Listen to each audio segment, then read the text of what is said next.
All right. It looks like we're slowing down here for the attendees. So I'll go ahead and kick us off here. All right. Welcome to the September 1st work group for light duty vehicle purchase incentives. My name is Aaron Hilliard, and I'm the manager over the Clean Cars for All program at the California Air Resources Board. I'd like to kick off today's work group with a few remarks. First, some housekeeping stuff. As a reminder, this meeting is being recorded. We anticipate a copy of the recording will be made available on the Low Carbon Transportation Investment and Air Quality Improvement Program Meetings and Workshops webpage in approximately 2 weeks. Materials for today's work group are available on the same webpage, and a link to these materials has been dropped in the Zoom chat. In addition, we will be leveraging Zoom's raised hand feature to facilitate comments and questions. Please remember to state your name and affiliation when making a comment or asking a question. We ask that you hold your questions until the discussion period toward the end of each presentation today. If there are Zoom disruptions for any reason, including malicious intent, we will immediately end today's meeting and send out another notice to reschedule. We are unable to allow anonymous meeting participants for security reasons. Please make sure your name is clear on the Zoom platform.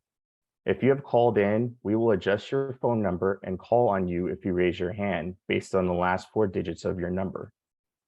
And lastly, if you are a member of the media, we ask that you please submit all questions through our Office of Communications at comms@arb.ca.gov. Please note that the Q&A box is not active for today's work group due to disruptive use by some participants in prior public meetings. We ask that participants with questions or comments please use the Zoom raise hand feature as mentioned. Given the amount of material on the agenda today, we ask that participants keep their comments and questions as brief as possible, with the understanding that there will be an additional opportunity to comment on anything presented today at the September 8th Funding Plan Workshop next week. Finally, I'd like to make a few remarks about today's material. Staff have been working diligently over the last few weeks to prepare proposals that are responsive to stakeholder input and based on the expectation of a large allocation to support light duty incentives across the board. This week, when the budget was released, we received significantly less funding than expected. The budget includes $255 million in the general fund, including $125 million for statewide expansion of Clean Cars for All, a minimum of $80 million for district Clean Cars for All programs, and $10 million for the establishment of the Zero Emission Assurance Program. There is an additional $126 million from the general fund. Keeping that in mind, staff still feel the proposal is timely. And again, we look forward to comments from stakeholders today and at next week's workshop. Now for the agenda.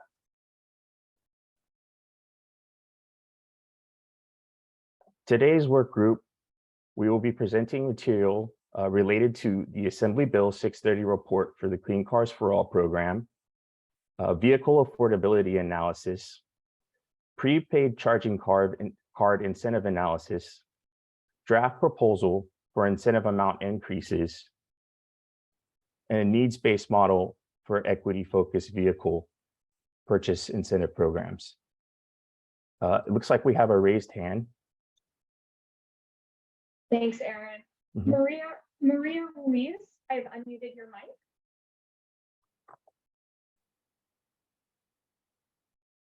That was on accident. Okay, thank you.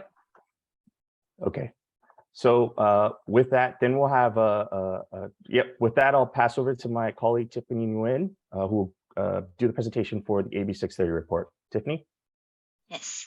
Thank you, Aaron. Good morning, everyone. My name is Tiffany Nguyen, and I'm a staff member at the Clean Cars for All, or CC4A team. I will be going over the annual evaluation and goal setting report, also known as the AB630 report. The AB630 report requires CARB to analyze program performance and to set new quantifiable goals for the upcoming fiscal year. Beginning with fiscal year 2022-2023, the report is developed as part of the funding plan process. This allows additional opportunities for stakeholders to provide input both in the development of the report itself as well as guiding the direction of the CC4A program. As a program update, the AB630 report has been combined to cover both fiscal year 2021-2022 and fiscal years 2022 and 2023, and will be released as an appendix to this year's funding plan. In terms of program status, $190 million has been allocated, with fiscal years 2021 and 2022 seeing an allocation of $75 million. CC4A has funded over 12,000 vehicle replacement projects in all district programs, with the exception of San Joaquin's. Air pollution control districts are still currently open. San Diego's CC4A program is up and coming. CARB utilizes the AB630 report to showcase program achievements, identify areas of improvement, and informs the long-term outlook and direction of the CC4A program using data-driven goal setting. It also serves as a supplement in other long-term plans, such as the 3-year plan for zero-emission vehicle incentives, and will be a document to assist in guiding statewide expansion. CARB works closely with participating air districts to develop this report. This coordination with the district provides CARB with the on-the-ground knowledge about implementation and program operation experience, as well as analyzing metrics such as completed projects, application volumes, and other capacity factors. CARB would like to expand on these metrics to include stakeholder and community input and any additional factors that should be discussed in this report to fully ensure that the program benefits its participants, with special considerations taken in evaluating participant feedback and survey results. Throughout the implementation of Clean Cars for All, it was identified that surveys were long, open-ended, generated data that was difficult to analyze, and that the data was especially lacking in areas pertaining to demographics. Districts have also noted that participation rates have been low. CARB is developing new and improved surveys, as well as improving survey collection methodology to increase participation. This proposed survey collection process has a few changes from the initial collection effort that was first implemented. The collection process has evolved to include elements such as multiple touchpoints to interact with participants and customization for implementing air districts, as CARB understands that this is not a one-size-fits-all model. Additionally, in response to stakeholder feedback, as well as the California State Auditor's report, the surveys will require the collection of demographic data such as race, gender, and ethnicity, as well as socioeconomic data such as job opportunities and other co-benefits of the program. These surveys aim to be short and succinct and will be utilized to increase targeted outreach of priority populations and continual fine-tuning of the program. As mentioned on the previous slide, one of the improvements to the survey collection process is that there will be multiple opportunities to survey and interact with participants. This allows for participants to share information and data regarding their satisfaction with the overall program to CARB and implementing air districts at multiple stages in the process. The timing can be broken down to 3 stages: first contact, purchase decision, and follow-up. During the first contact stage, the survey aims to collect basic demographic data such as race, ethnicity, and gender, as well as how have they heard about the program and their contact information.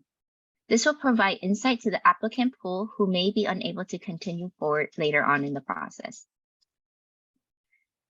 In the purchase decision stage, participants who have applied to the program will fall into one of 3 categories: those who end the program before approval, those who end the program after approval, and those who have successfully completed the program. To those who end the program before approval, the survey aims to catalog why the participants did or did not complete the application. This serves to assist CARB in identifying any potential burdens of documentation that are placed on the participant or other barriers to successful participation.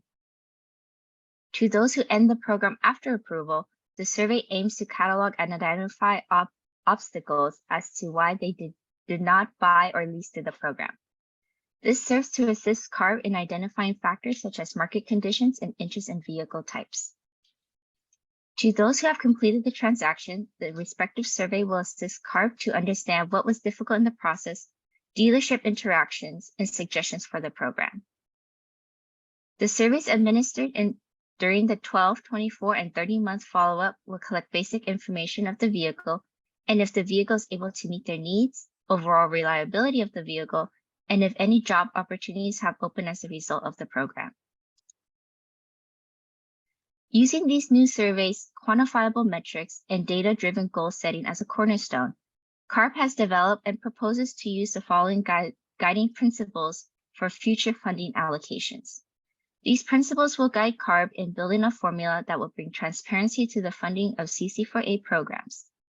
CARB will establish that consistent, predictable funding is made available, use data-based metrics to determine program capacity and predict future growth, and would also strive to account for current and future market conditions. In conjunction with conducting these analyses on these quantifiable goals, CARB will continuously solicit public input on appropriate metrics to promote flexibilities and fine-tuning when needed. With these proposed guiding principles in mind, CARB proposes developing a program allocation formula. The allocations will begin with a baseline allocation split between the air districts, followed by an additional allocation for programs who have exceeded 1,000 projects in a 12-month period. All other remaining funds will then be split based on an average percentage of each program's share on the following: eligible population, which are based on zip codes, vehicle populations beginning with model years 1990 to 2007, poverty populations, the populations of those less than 200% of the federal poverty level, and disadvantaged or DAC populations. The eligible poverty and DAC population data will be taken from Cal EnviroScreen 4.0, while the vehicle population data will be captured from the DMV. Please do keep in mind that this is a proposal and that CARB is soliciting feedback. This proposal is not permanent, and this material will be revisited again during the funding plan workshop that is scheduled for September 8th. With that, we will move on to our next steps specifically for CC4A. Future public meetings will be scheduled to provide updates for the solicitation for the statewide program. The solicitation with the Clean Vehicle Assistance Program, also known as CVAP, is pending and dates have yet to be determined. CARB will also continue to meet with the districts to discuss data and metrics for the annual report, as well as any other additional items for consideration that were brought up in this work group. With that, I will open it up for questions and comments from our attendees. Please use the raise hand function if you would like to ask a question or make a comment. If you're calling in by phone, please press #2. Please state your name and affiliation before asking a question or making a comment.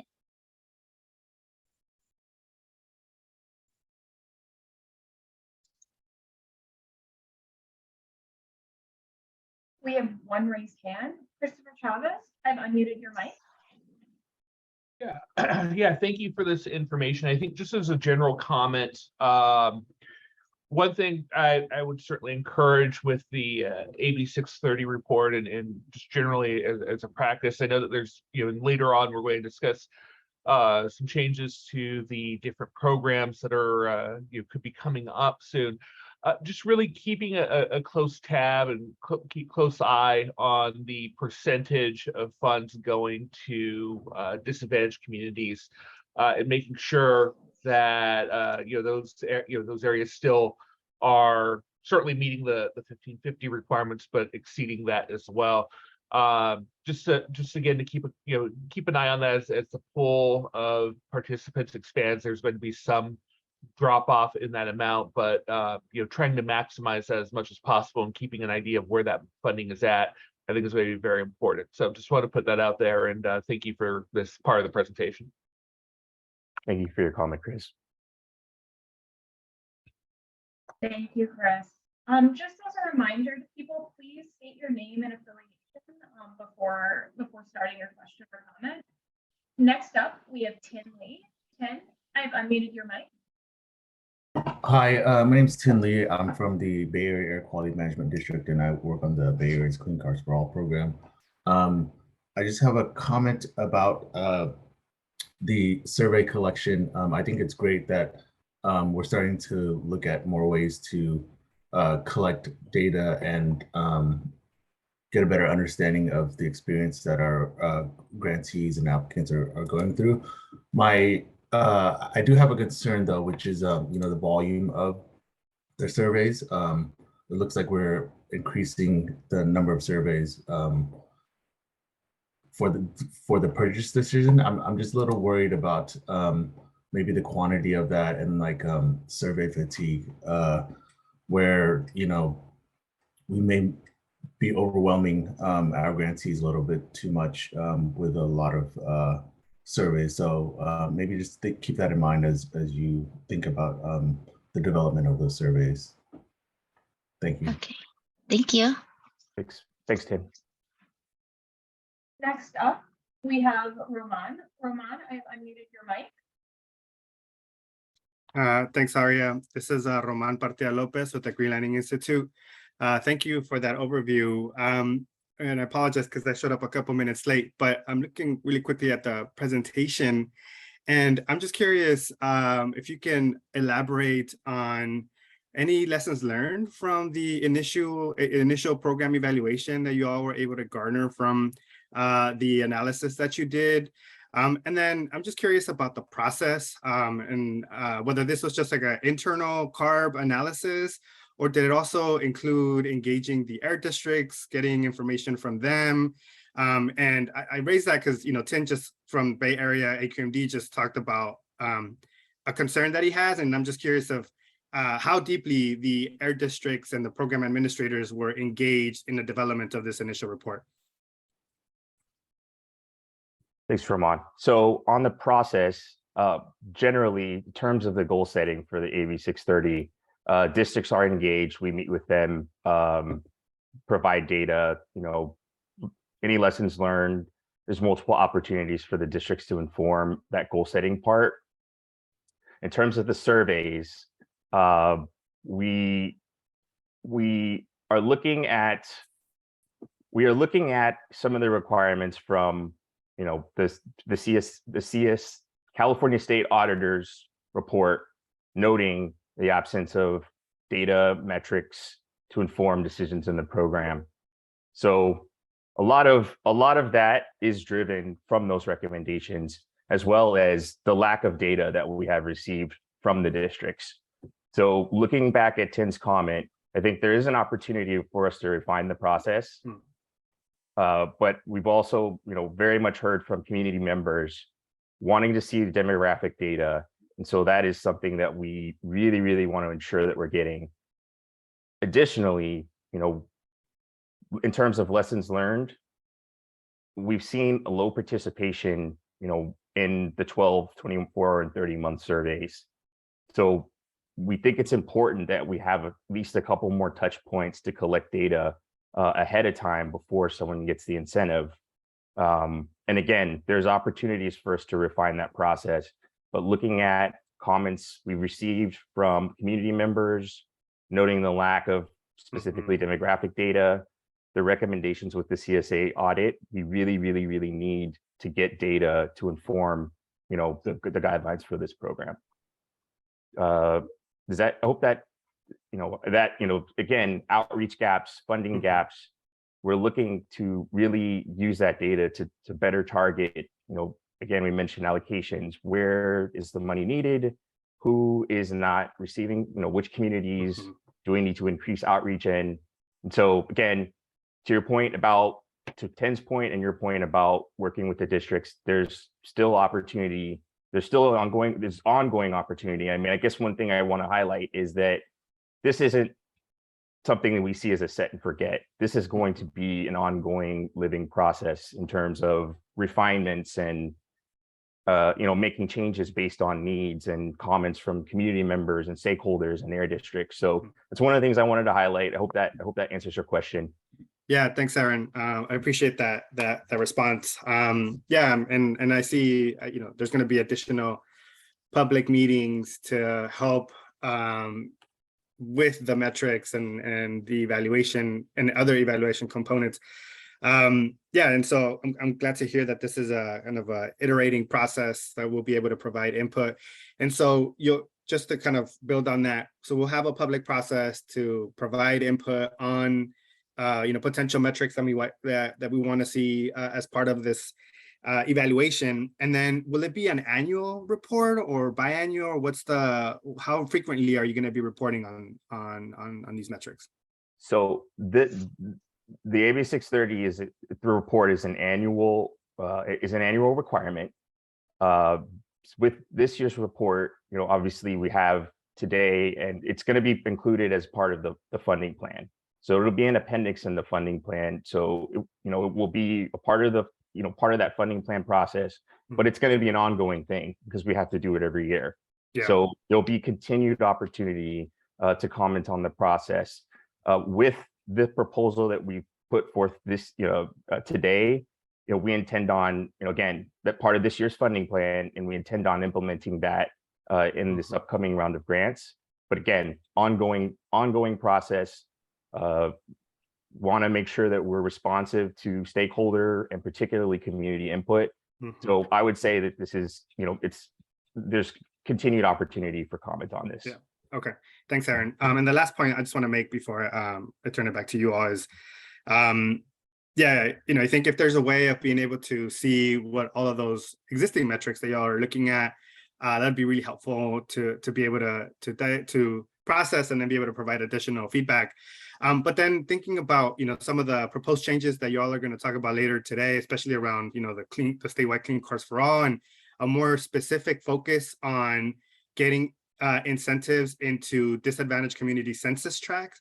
Demographic data is definitely important, and we want to be able to have that to see who's getting them, but then also tracking the percentage or dollars going into disadvantaged community census tracts. I think it'll also be really important, especially if CARB is going to really start prioritizing those investments in those census tracts. So thank you.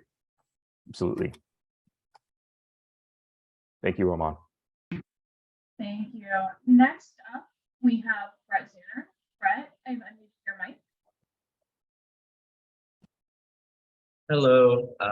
Thank you for taking my call. Sorry if I'm sounding congested. I'm getting over COVID, so I'm okay. I'm Brett, and I'm at the Foundation for California Community Colleges, and we are a primary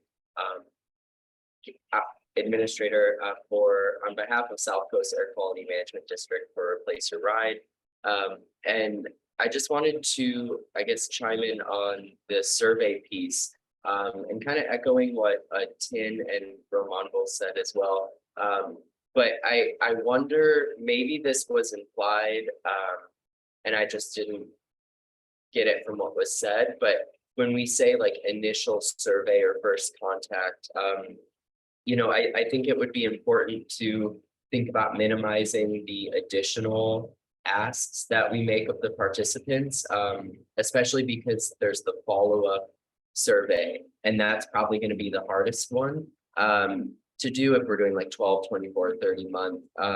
Then always thinking about incentives. So always thinking about incentivizing folks to supply that kind of information. And if we're already asking people to apply, collecting data that we know doesn't change at the time of application. So collecting people's demographic information, race, ethnicity, gender, identity, etc. We collect their income information, household, their address, zip code. We get a lot of that when folks apply, not all of it, but we could get most of it when they apply, things that arguably wouldn't change much from the time they apply to when they receive their vehicle. And then I'm also wondering with which we'll talk about later, but the charge card or charger incentive EBSE, that's another touch point that we could look at to ask people questions about the purchase, because they would have already made the purchase when they're doing the charge EBSE incentive. So that's a great time while we're talking to the participant about EBSE to talk to them about their purchase. So just thinking about all the different touch points that already exist, and then working in survey and data collection into those existing touch points and not creating new ones, I think would be a really powerful strategy. And I think that a lot of this could be kind of elucidated through speaking with the different implementers of all the programs, whether that's the air districts themselves or kind of the subcontractors like us, or Valley Can and Grid Alternatives and others. But I think through doing it, we definitely have that on the ground perspective. And then we are also talking to community groups and participants themselves. But I think that we could achieve the goals of quote unquote surveying without having to do additional things. So really looking at those touch points that already exist that are kind of mandatory parts of the program, so they don't feel like an extra burden on the participant.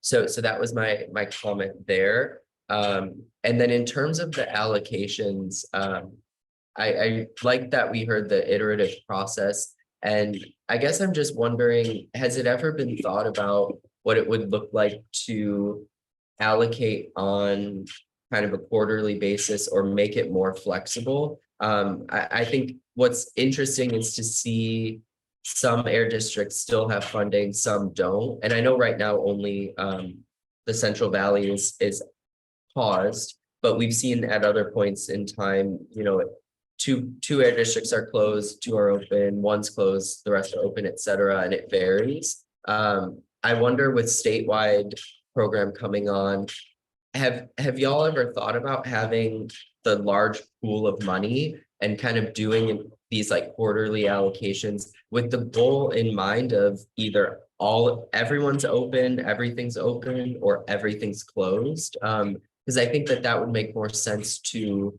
the residents as well. So there's not like, well, my family up in the Bay said they can get the money, but I'm down here in San Diego and we can't. It's set just for an example.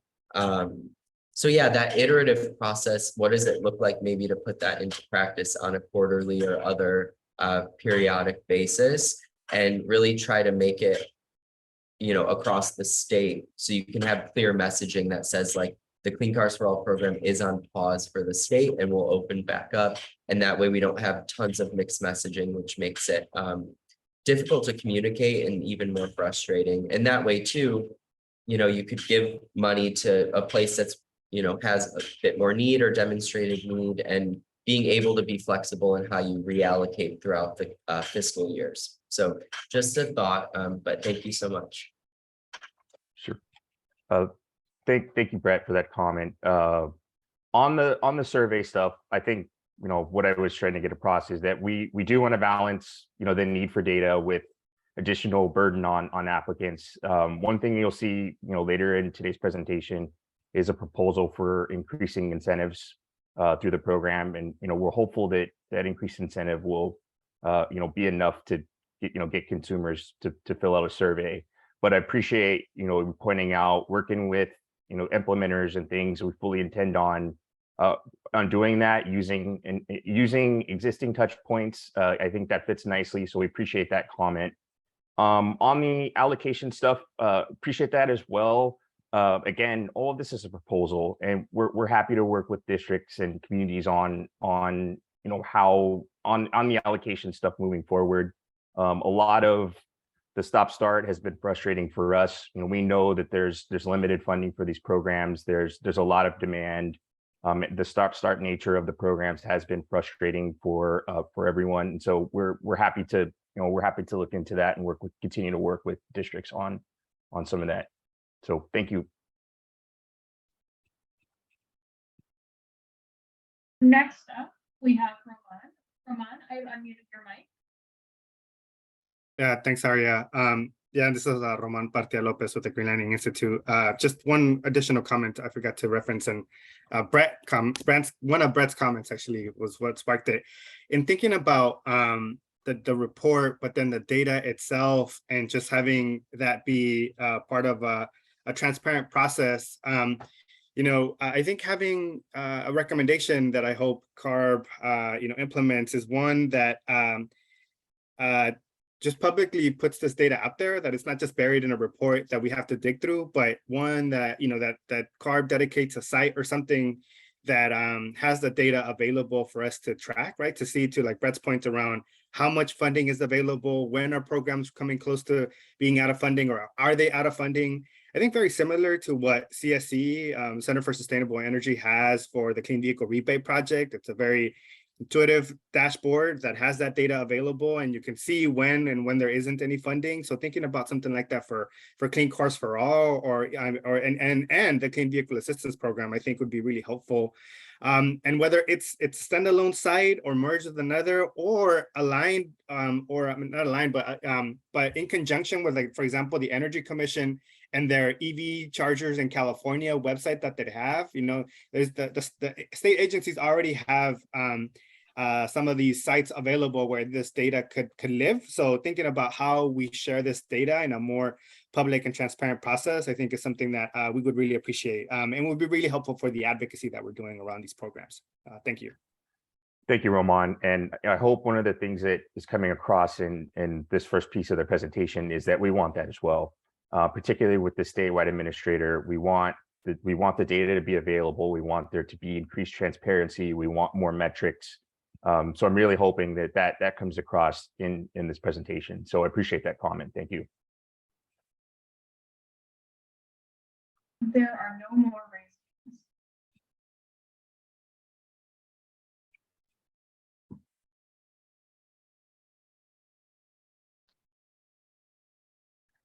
Right. With that, we are going to move on to the next agenda item. My name is Raquel Leon, and I'm the CARB staff lead over the Clean Vehicle Rebate Project, or CVR. We're going to switch gears a little bit, and I'd like to introduce John Anderson with the Center for Sustainable Energy, who is the program administrator for CVRP.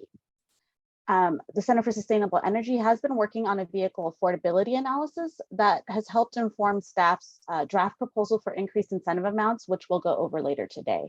But first, I'd like to bring John on so he can go over the analysis. John? Great, thanks, Raquel. Good morning, everyone. I'm John Anderson from the Center for Sustainable Energy. I'm going to share my screen here. Share slides. Is that showing up? Yes, thanks, John. Great, thank you. So today I'm going to be talking about vehicle affordability and choice relative to different incentive amounts. Slide here. So our goal with this work was to understand whether a mix of incentives provides meaningful choices for potential new car buyers. And we looked at vehicle ownership costs relative to income for consumers at different income levels, including incentives at different amounts, to get a sense for how much of a difference incentives, particularly larger incentives, make in providing more vehicle choice for potential consumers. The purpose of our presentation today is twofold. First, we want to present the numerous assumptions that we've made about vehicle costs and affordability to get your feedback. We want to understand what doesn't pass the smell test. What assumptions are we making that are unreasonable or unrealistic or naive? And we want to think about what we should update to make these calculations about affordability more appropriate for the California context. And second, we want to tee up some conversations we're going to have a little bit later today about future rebate amounts. A sneak peek of our conclusions: the incentives as currently designed don't provide enough money to those at lower income levels to enable a meaningful amount of choice, even with a fully stacked state incentive. And that limited choice is a bit expanded when you add in a full federal tax credit, but still remains a bit limited at the lower income levels. So what then do incentives need to be in order to enable meaningful choice? And my plan is to step through each element of the calculations to present those assumptions, again, ask for feedback. The goal is, of course, to dial in something that's reasonable and realistic for the California context, but that don't set up consumers for potentially risky financial decisions. So making sure that we're thinking about affordability in a way that's safe in terms of making a financial decision. If something occurs to you, please remember that for the end of the presentation, where we'll take feedback, of course. Also happy to follow up after the meeting and gather any other feedback you might have. We're going to be taking notes about those things, and we welcome any feedback that you have about these calculations.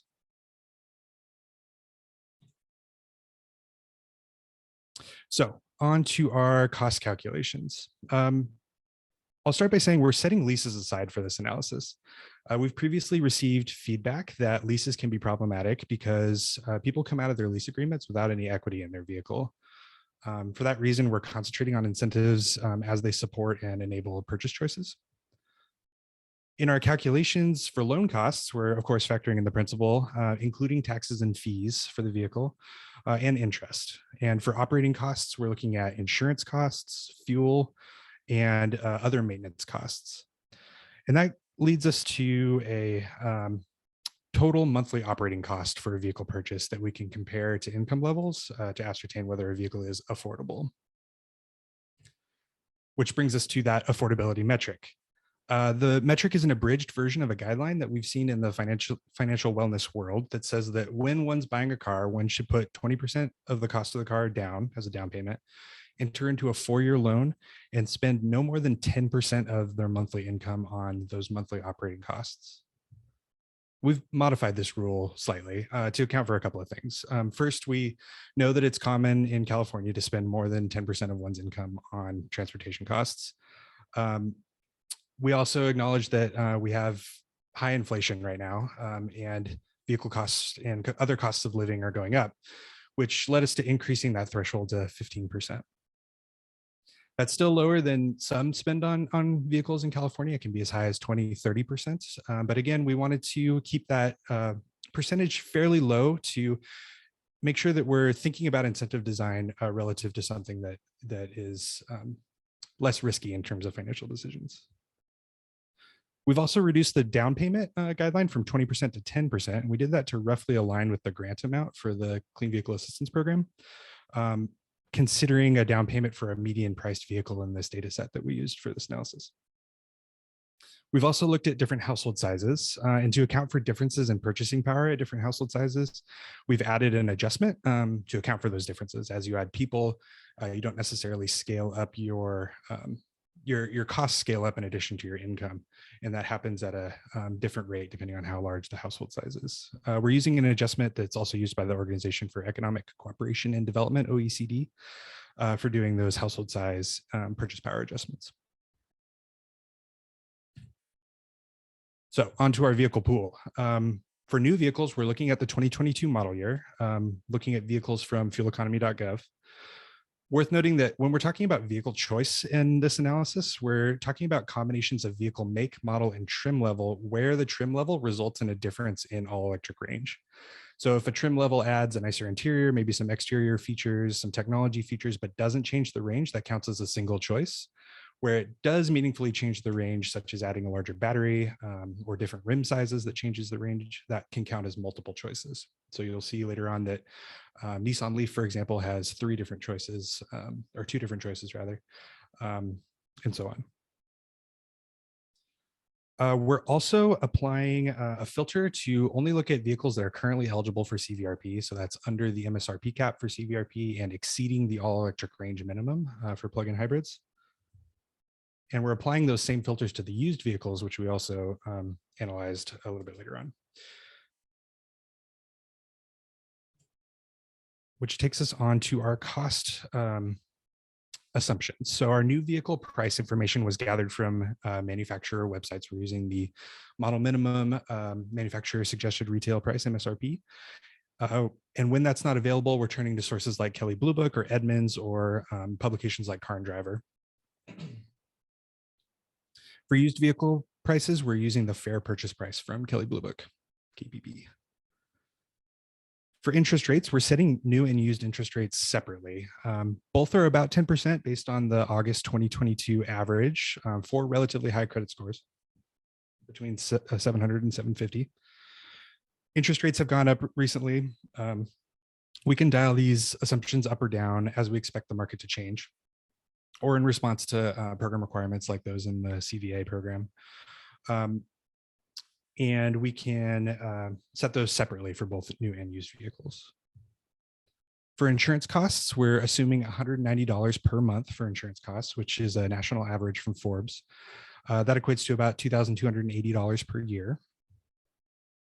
For vehicle maintenance costs, we're using $33 per month, approximately, for both BEVs and PHEVs. It's a monthly average for a total vehicle life maintenance cost, as found by the 2020 Consumer Reports report about EV vehicle costs over time. There are some other possible inputs here. The Department of Energy has an April 2021 report out that has some higher costs. We can certainly dial those up or down separately for plug-in hybrids and battery electric vehicles as well. Finally, we're looking at DMV and dealership document fees and also sales tax rates for these vehicles. We're using statewide averages for vehicle fees and the tax rates, and we can set those differently depending on the local context that we might want to look at. Worth noting that what we're not including here are the dealership markups that we've been seeing across the state. This markups can be $5,000, $10,000. We're not factoring those in, and we think that whether we include those or not depends on how quickly we anticipate a return to normalcy in terms of supply. When we think those dealership markups might disappear from the new vehicle context. For fuel costs, they vary by vehicle, and we're using the fueleconomy.gov defaults for fuel costs. And again, those purchase power adjustments were applied for larger households. So that brings us to our results. In these results, we're looking at 4 income levels. 3 of those are relative to the federal poverty level, 225, 300, and 400% of the federal poverty level. And we also included the CVRP income cap as a comparison point. So if we look at the third line here in this table, someone making 400% of the FPL in a 4-person household, that's $111,000. According to these vehicle affordability calculations, could afford a maximum monthly all-in operating cost of $694 per month. You can see that's $390 and $520 for the 225 and 300% of the federal poverty level. And at the cap, it's almost double the 400% FPL level at $1,250. And again, that's all in principal, interest, insurance, fuel, maintenance costs for the vehicle purchase. So let's dial into the 4-person, 400% FPL example a little bit more. For a 4-person household making $111,000, again, 400% FPL, looking at CVRP eligible vehicles and considering a $14,000 point of sale incentive, so a fully stacked state incentive, there's one vehicle choice available, and that's the Nissan Leaf, the 40 kilowatt hour version.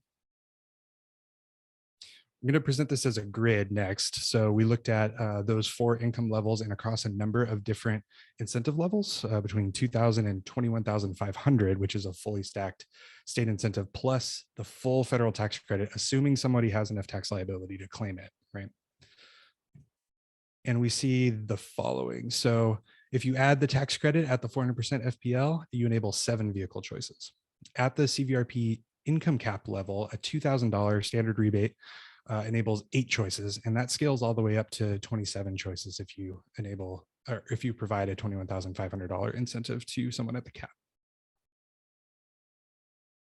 Let's expand this to look at PHEVs. So again, this is applying the CVRP eligibility criteria. So there are some PHEVs that are higher priced. There are also some PHEVs that are below the all electric range minimum. So there are more than 5 vehicles in the PHEV market, but we have 5 in our data set for CVRP eligible PHEVs that we looked at here. And as you can see, there are no choices at any of the incentive levels that we've looked at on the PHEV side for those making 400% or less of the federal poverty level. At the income cap, between 3 and 5 choices, depending on how large the incentive is. So we also wanted to look at used vehicles. And what we found is that the dollar for dollar incentives go further in terms of the metric enabling affordable choice in the used space. So here we're looking at the same income levels, but you'll notice that the incentive amounts are lower. And we see that particularly on the BEV side, choice starts to open up at much lower incentive levels. So at $1,000 at 225 FPL, there are 4 vehicle BEV choices available that are affordable under these calculations. If you add a $9,000 incentive, that jumps up to 46 vehicles out of 109. What we've shaded here is where 25% of the vehicles in our data set are considered affordable. So a threshold for meaningful choice, which of course is up for discussion in terms of what amount of choices is meaningful in terms of what incentives enable. But you can see here that a lot more choices available at lower income levels with a relatively smaller incentive on the used vehicle side. So revisiting those key takeaways that we talked about up front, our current incentive levels for new vehicles, looking at that 2022 model year and considering all of these assumptions that we've made about what affordability means, we find that there aren't a lot of choices available for those making 400% or less of the federal poverty level in terms of household income. We also find that incentive dollar for dollar incentive dollars go further in terms of enabling choice when they're applied to used vehicles, which makes some intuitive sense, right? We assume that used vehicles are less expensive, which, in the current market may not always be true, but assuming that those vehicles are less expensive, we would expect more options to be available to folks at lower incentive levels and lower income levels. So I'll leave it there. Happy to flip back and forth between slides here. Happy to take your feedback. I'm very grateful for your input on these things. And thanks for your attention. Much appreciated.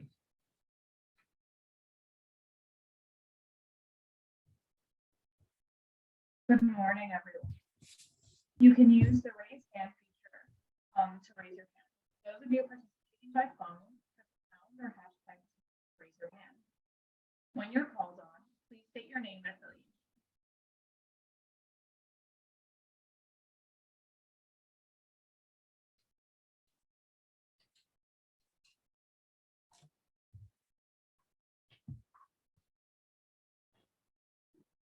Oh, sorry, I've been told that people cannot hear me. Can you hear me now, John? A little bit better, still kind of faint. Sorry, there's a fan in the background. It's really hot. So we have a raised hand, Tim Tyner. I'm gonna go ahead and unmute your mic and I'll figure out my tech issues. Excuse me. Okay, yeah, I couldn't hear you Ari, either. I assume I'm unmuted.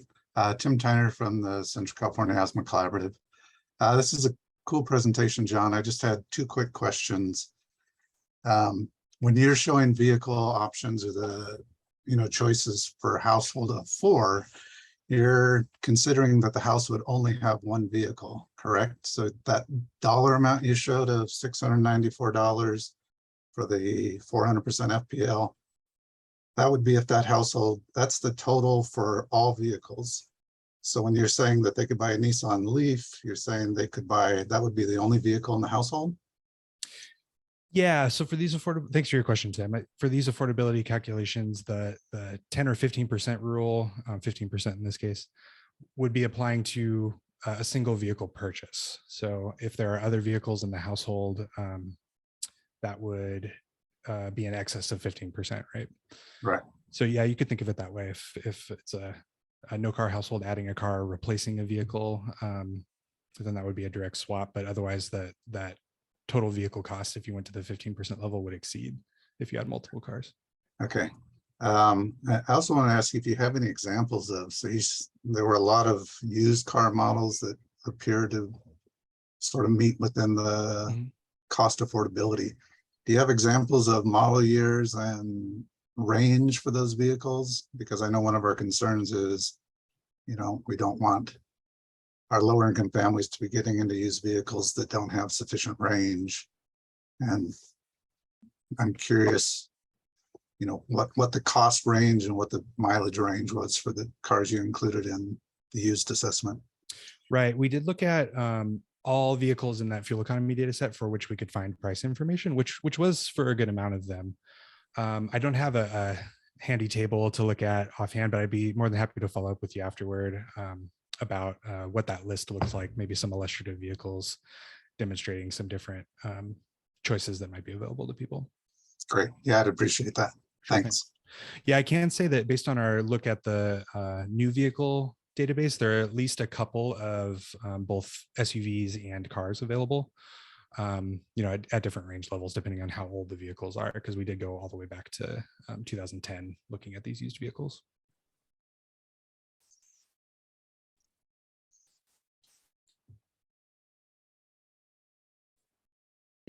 Thank you, Tim.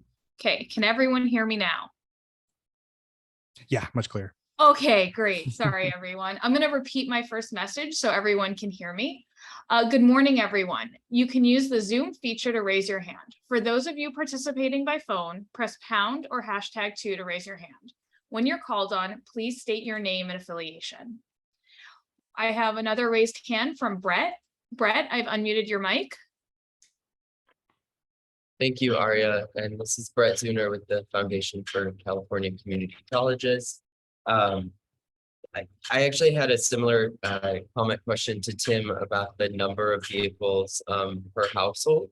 And yeah, just thinking through, like, for a 4-person household, how many vehicles they would have.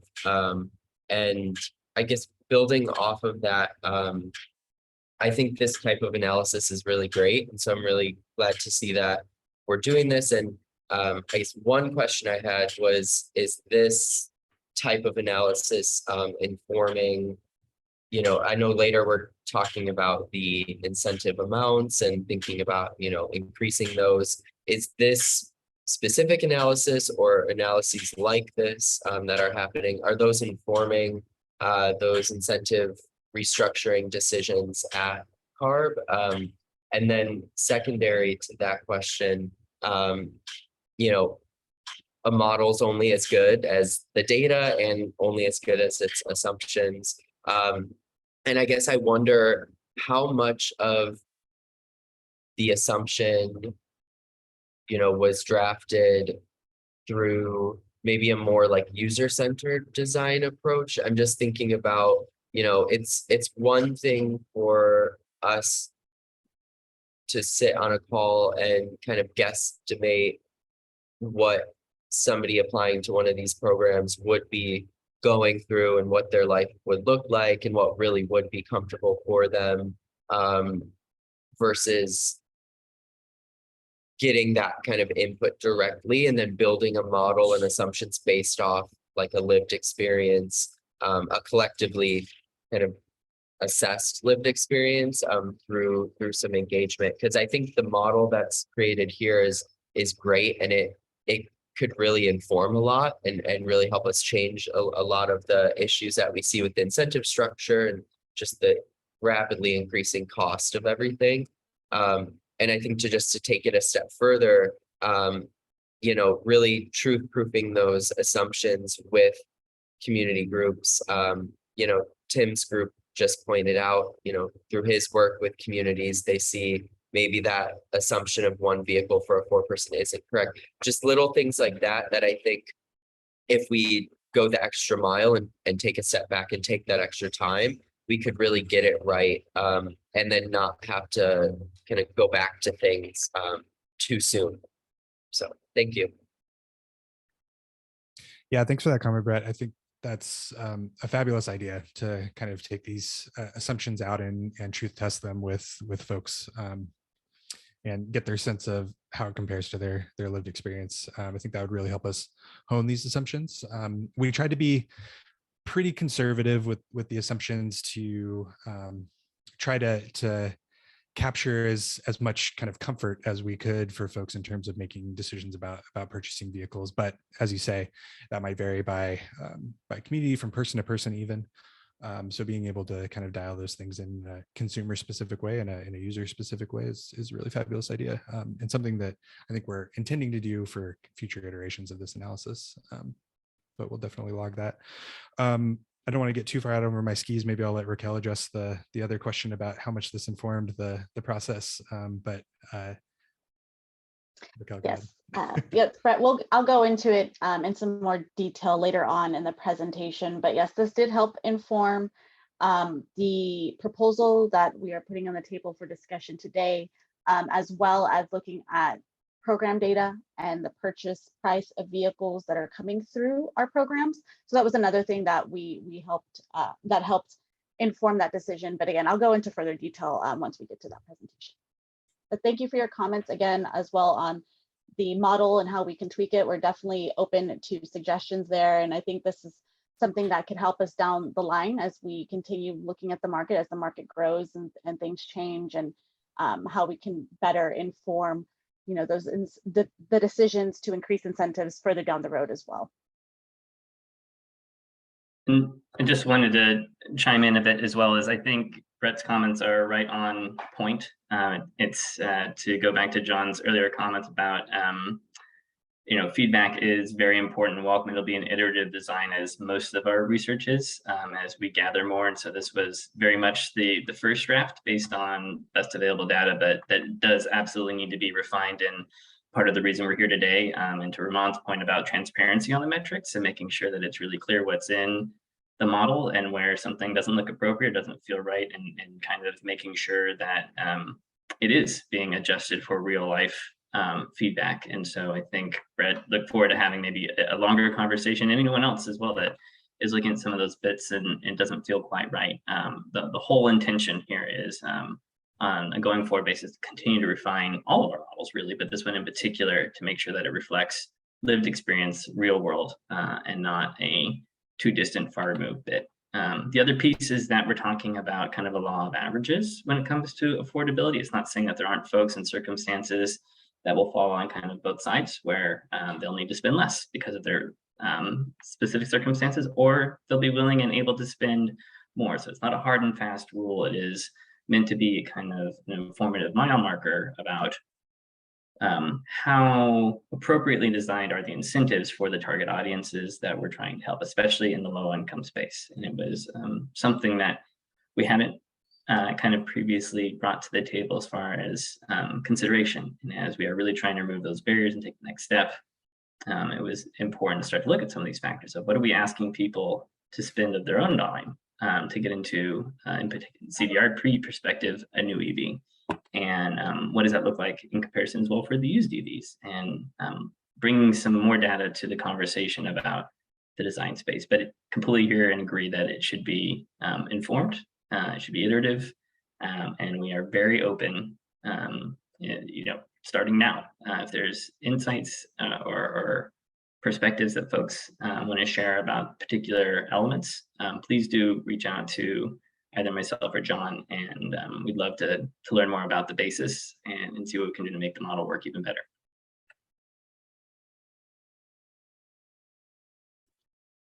Thank you, Jonathan, and thank you, team.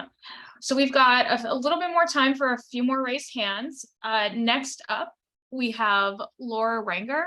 Laura, I've unmuted your mic. Hi, good morning. It's Laura Wenger from California Electric Transportation Coalition. This is really helpful analysis, and I was just wondering, John, did you also do this for incomes above the current CVRP income cap to figure out what that would look like in terms of how many vehicles would be available, say, or affordable, say up to the $300,000 per household level? Yeah, thanks for your question, Laura. Under the hood, we can set these income levels fairly arbitrarily. So one thing we didn't present here was this line graph that shows choice over income, kind of as a numeric scale, so we can set any kind of income level and see how many choices are available. So we don't have that here to present today, but we certainly have that, and I'd be happy to follow up with the number of choices at those levels. Thank you. Next up, we have Ladonna Williams. Ladonna, I've unmuted your mic. Yes, good morning, Ladonna Williams, all positives possible. I was just wondering, thank you for the information and looking over some of this data. And I believe it was Aaron went through the breakdown of the allocations, I guess. So I was hoping at some point he can go over that again. I didn't see it in the presentations of the breakdown. But I was just wondering how much with this modeling did you consider the actual factual rates of or amounts that people are paying? For instance, a used vehicle that let's say pre-COVID or middle COVID, we'll give it maybe 2021, in the used market was averaging and say a Honda or Toyota averaged about $2,500 used. And these are older models. Now they're between $6,000 and $9,000. Have you factored that into this cost? Not to mention, we're not advocating, forcing used vehicles on folks that are already overburdened with financial issues as well, taking on a used vehicles and somebody else's, used vehicle creates even more maintenance issues. But also in the areas where disadvantaged and low income areas are, they tend to pay more for the maintenance with these mechanics. The insurance is much higher in these disadvantaged areas. How much of that has been factored into this? And I won't wrongly assume, because you know what the word assume means, that I'm seeing this $15,000 added in there, but I do recall being asked a question in the past, well, what number would you throw out as an increased number? And I recall saying $15,000. That was just off the top of my head. Others may have said it as well, but it was to make the point, not that we thought that dollar amount would be adequate, but it was more so bringing you up out of the mindset that $7,500 was actually helping make a difference when it isn't. It's just setting people up for failure. So I recognize you also said at the beginning that, you know, it's still being drafted. So you're taking feedback and information from the public. So we know what we're seeing here is not set in stone, but I'm just saying, as you go back to the drawing board today, those numbers have to be increased when you're looking at real actual live numbers and what people are being forced to pay because of this, you know, so-called COVID,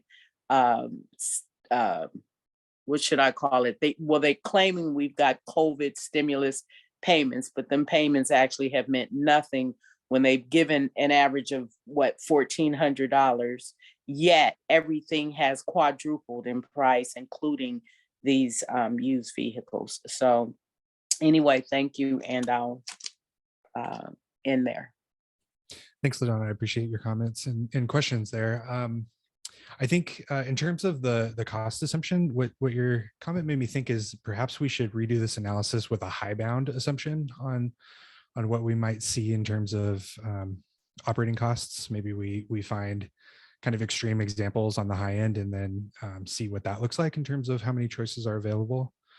Definitely hear your comment loud and clear about you know, not necessarily wanting to force people into used cars and maintenance costs being different for used cars and things like that. I think one of the key takeaways from this analysis, from my perspective, is that we're not doing enough currently to make these vehicles affordable on the new side of things, and that adding some additional incentive dollars there might bring some choices into range for folks.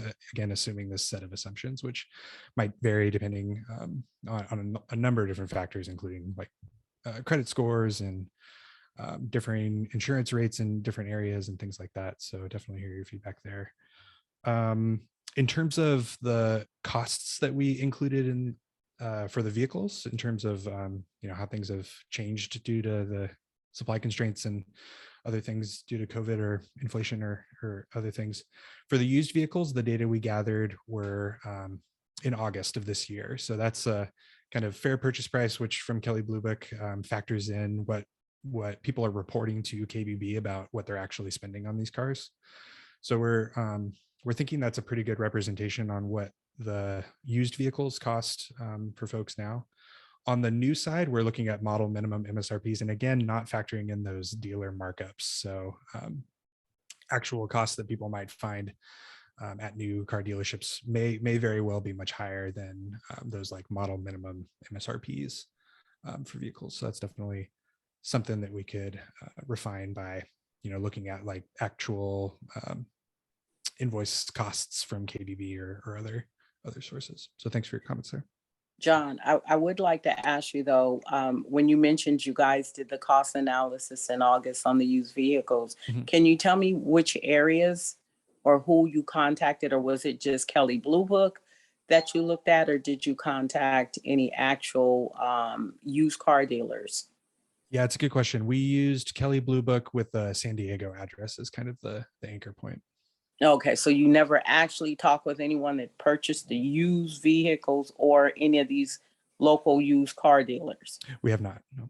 Okay, just so that you know, though, there's a significant difference in what you're seeing on Kelley Blue Book and what they are actually requiring now through used vehicles. Gotcha. Yeah, thanks for that feedback. We'll note that down and maybe do a survey of what we can see in terms of used vehicle prices and see how that compares and maybe make some adjustments based on that. So thank you. And And LaDonna, just- oh, I'm sorry, LaDonna, go ahead.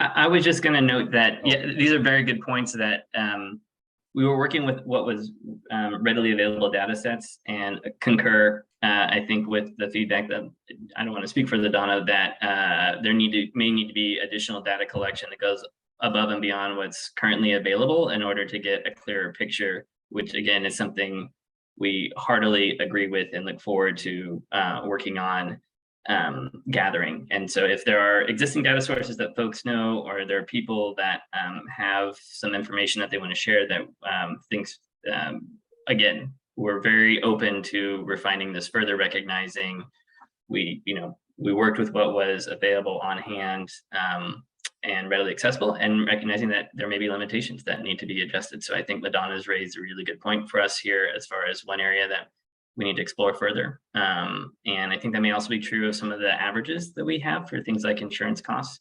I think that may be true nationally, but when we're talking about lower income consumers in particular in California, there may be additional adjustments. And so again, whatever we can be pointed to as far as existing data is always great. And if the existing data doesn't exist, then we got to figure out who to and how to survey, both quantitative and qualitatively at the very least, to gather that information. So I think this is a very relevant point that's been made, and appreciate the comment.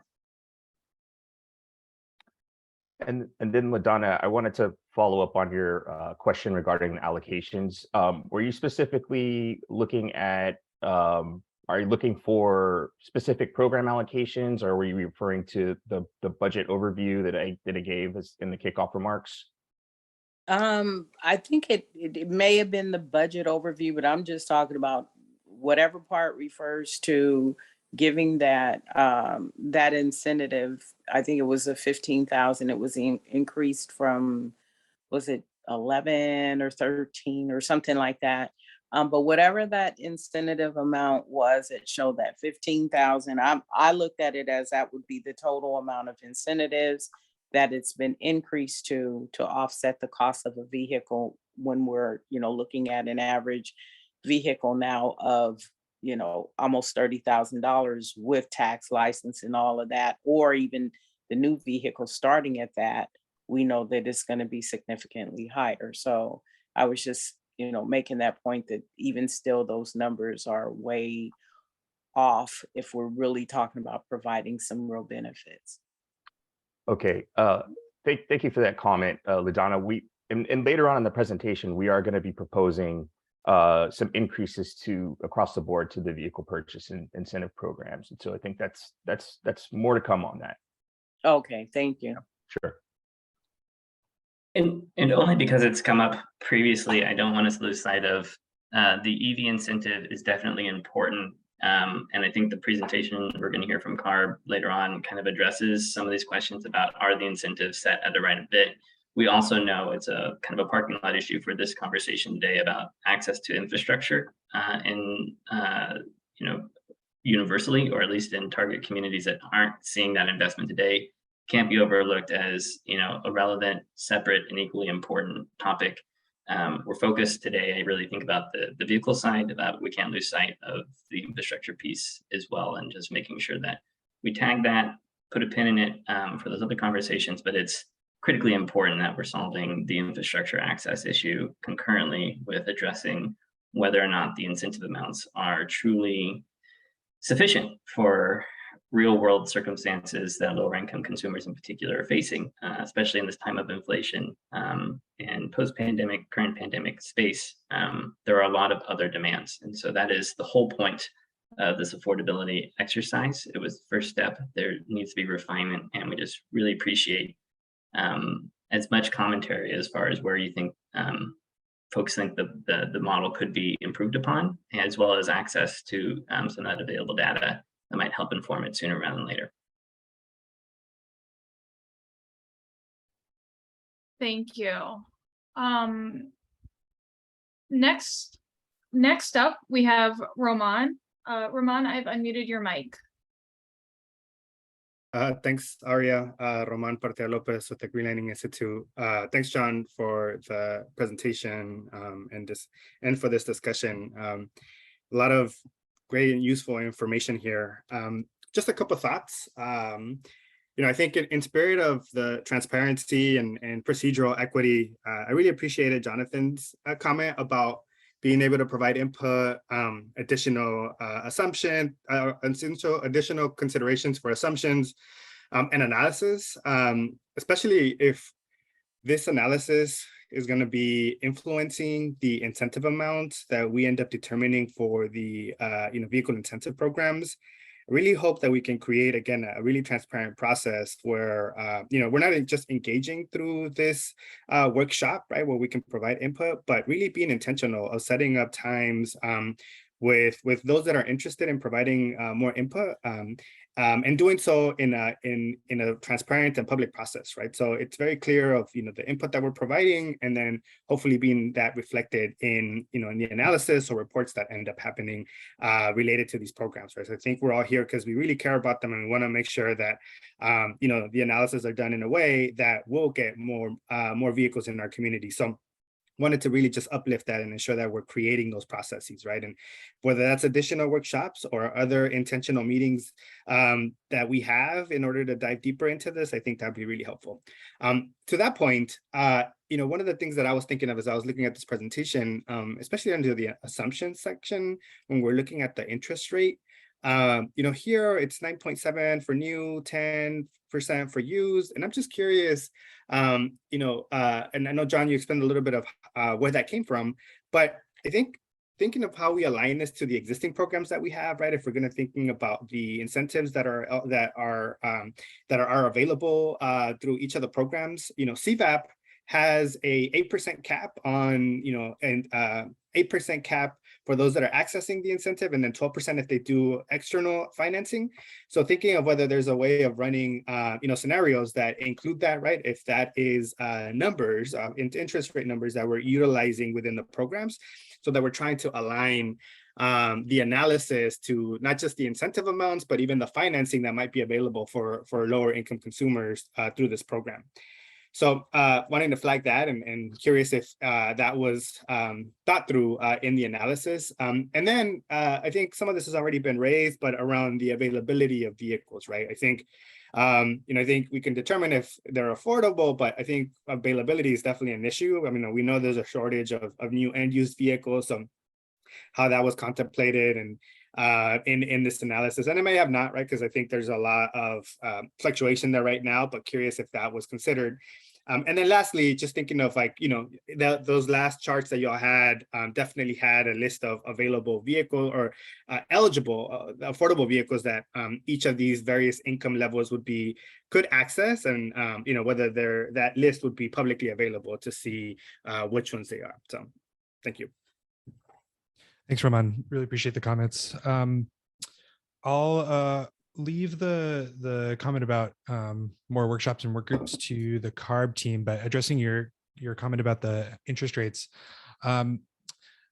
we definitely can set the interest rates up to 12% or down to 8% to kind of align with the CVA program requirements. We wanted to take the average here to give a sense of what affordability might look like outside of those program restrictions, but we could certainly add some scenarios that account for those requirements, and I'll add that to our list to do so that we can see how that changes things. Of course, if we lowered the rates, there might be a couple more options available, and if we raise them up, there might be a few fewer options available, and that might change somewhat significantly. So that's definitely something to look at. We didn't factor in vehicle availability in this, and I think that's a really good point, because even if a vehicle is affordable, if it's not available, that's not really doing anyone any good. And that's something that would be great to factor into this. Might be a little tricky to do, especially on a kind of California-wide scope, but yeah, we'll put that on our list as well to see if we can address that in some way.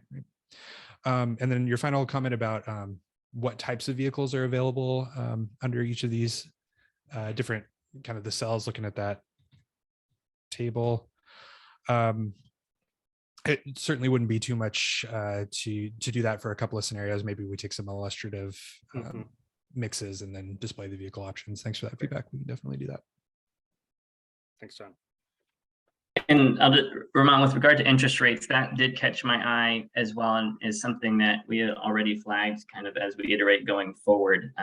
Time being of the essence is revisiting that exactly as you suggested to align with some of the other programs. So agree on that piece, and do think that as we do iterate on this modeling effort, that will be one area where we'll look to align with the other programs for sure. Thank you, Ramon, for your comments, and everybody else who's provided comment on this model. Again, we'll keep fine tuning it as we move forward, and again, appreciate the feedback. So thanks, John, for your presentation as well. We're ready to move on to the next topic. We'll get the slides switched out.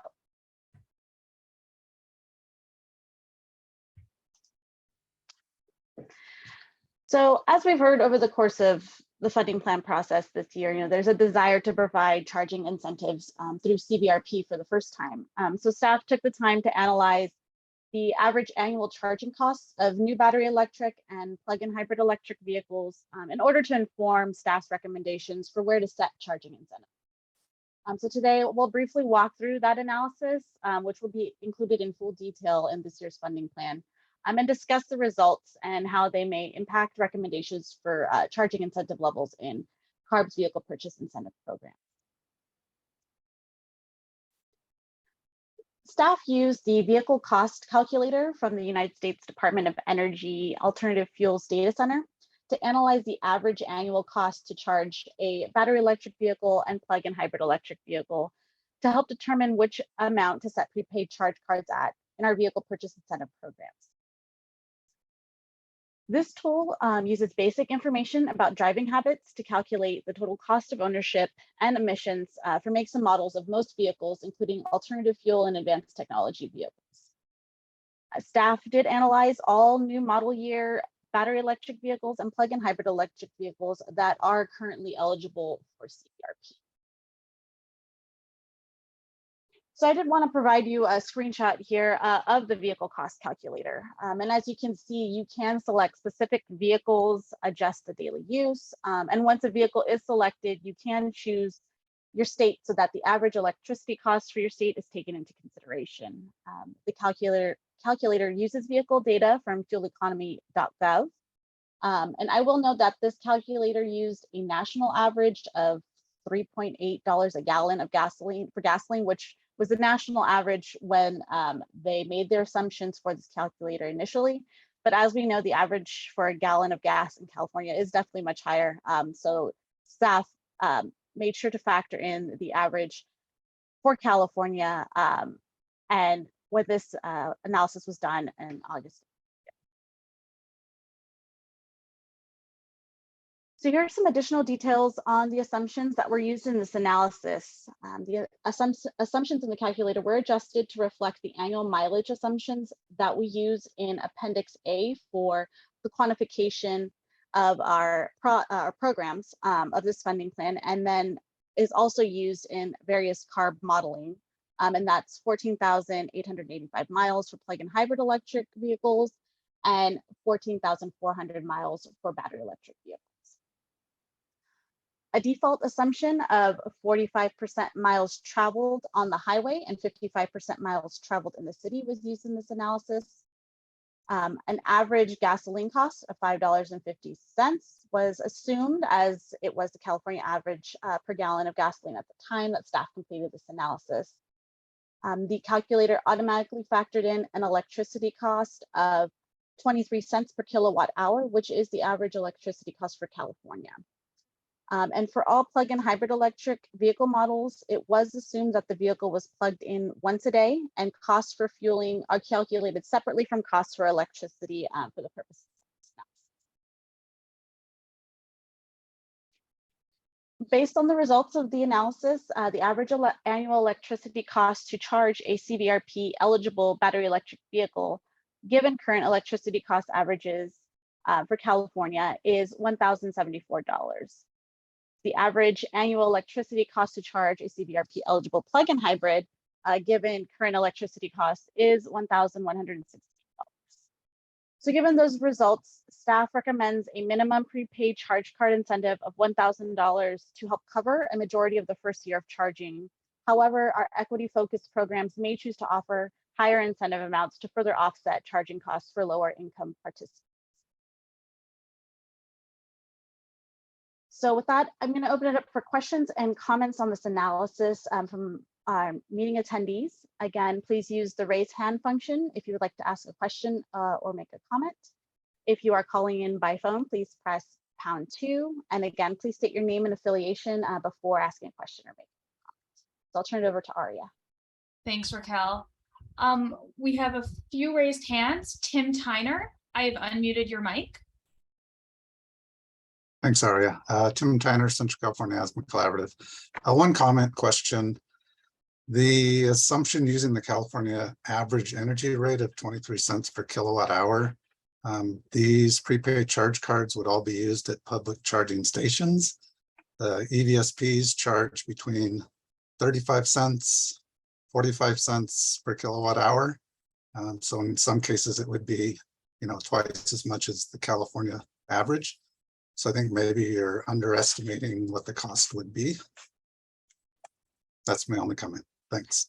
Thank you, Tim. I appreciate your feedback there, and I think we'll go back and adjust there and see if there will be adjustments to our proposal. Thank you. Next up, we have Richard Tebay. Richard, I've unmuted your mic. Hi, thank you for the opportunity to hear your thinking and to comment. First thing I would point out is that most of the plug-in hybrid electrics are going to be limited to L2. There are only a handful of vehicles that that are capable of DC fast charging. The second thing I would point out is that DC fast charging is typically far more expensive than L2. I typically see L2s for 25 cents a kilowatt and DC fast charging for substantially more, with the exception of Tesla. Those are my comments. Thank you, Richard, for your comments. We'll take those into consideration. Next up, we have Laura Wenger. Laura, I've unmuted your mic. Hi, thanks, Laura Wenger from Cali TC. The slide on slide 17 is really helpful. Thank you for that.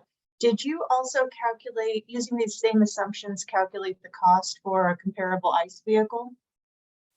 We did not. That is definitely something, though, that we could incorporate down the road as we kind of try to get that overall picture of costs for an electric vehicle versus costs for an internal combustion engine vehicle. Okay, thank you.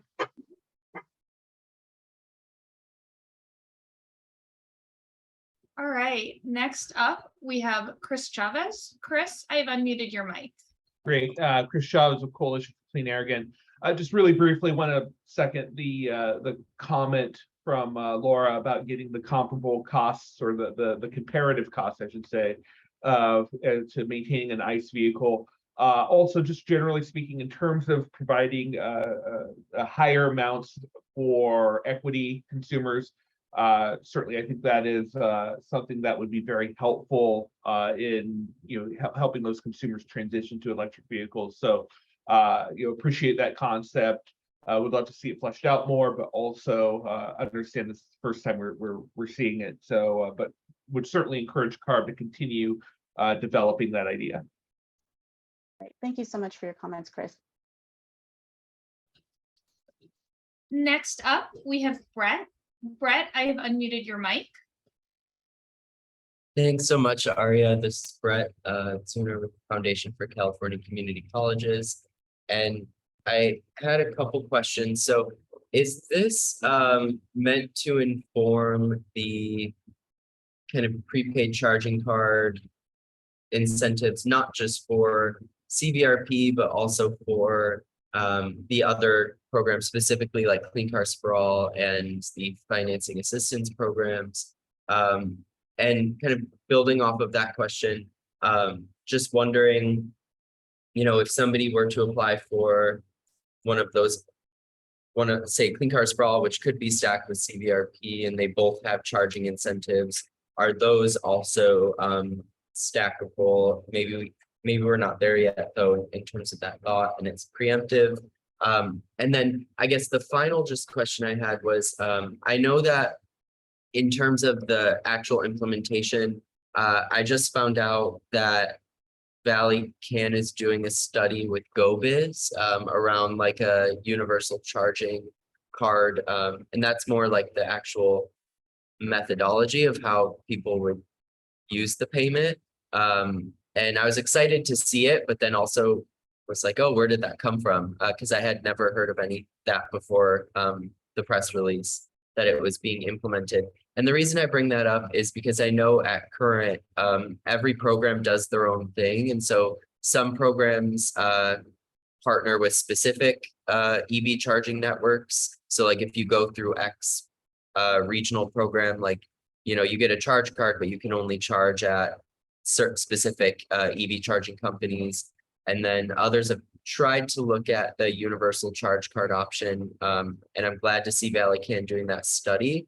But I just wonder, is anything baked into this to think about, because we talked about vehicle choice and affordability and the importance of choice, and just making sure that when we think about charging, that the actual charge card itself gives people choice, so that they can charge wherever they want, knowing that different communities are served by different charging providers. So thank you. Thanks, Brett.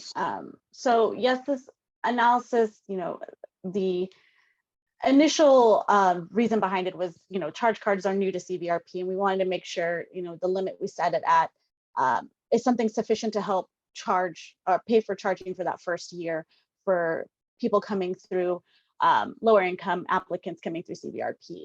But it will also help inform amounts in our other programs and financing assistance, as well as Clean Cars for All. And I think with the comments we received today, we'll dial those in and see how that adjusts proposal, and if that calls for an adjustment in the other programs as well. They do currently, financing assistance and Clean Cars for All both offer, I want to say, about $1,500 prepaid charge card. And so it's slightly higher, but again, we will dial in the comments we received today and see how that affects those amounts. In regards to stacking, yes, so if with CVRP now bringing in a charge card aspect, if an applicant went through CVRP as well as Clean Cars for All, they would be able to stack those charging incentives. So that's part of the proposal as well. And in terms of the universal card, I know at the state level, Caltrans is working on developing a universal payment system for transportation in general. So something that could be used on regional transit, something at charging stations for electric vehicles and things of that nature. And that's in the works. It's in pilot phases right now, and it's something we're hoping to help support in the next year or two, so that we can get that up and running, and that would help feed into our programs as well as having that universal charge card or payment option for transportation. Thank you so much. And just to clarify, yeah, so I'm not sure if you were referring though to, I knew that Caltrans had the Cal ITP program, but it was news to me when I read that press release that Valley Can was actually doing a very specific pilot with GoBiz, with the governor's office, around EV charging specifically with, I believe it was with participants of that Clean Cars for All program. It's actually like piloting out a EV charging card. And the only reason I bring that up is because I think making sure that what's learned from there gets out to the rest of the CARB vehicle incentive programs. And it sounds like that is the goal. So that's great to hear, and also great to hear that it stacks. So thank you. Thank you.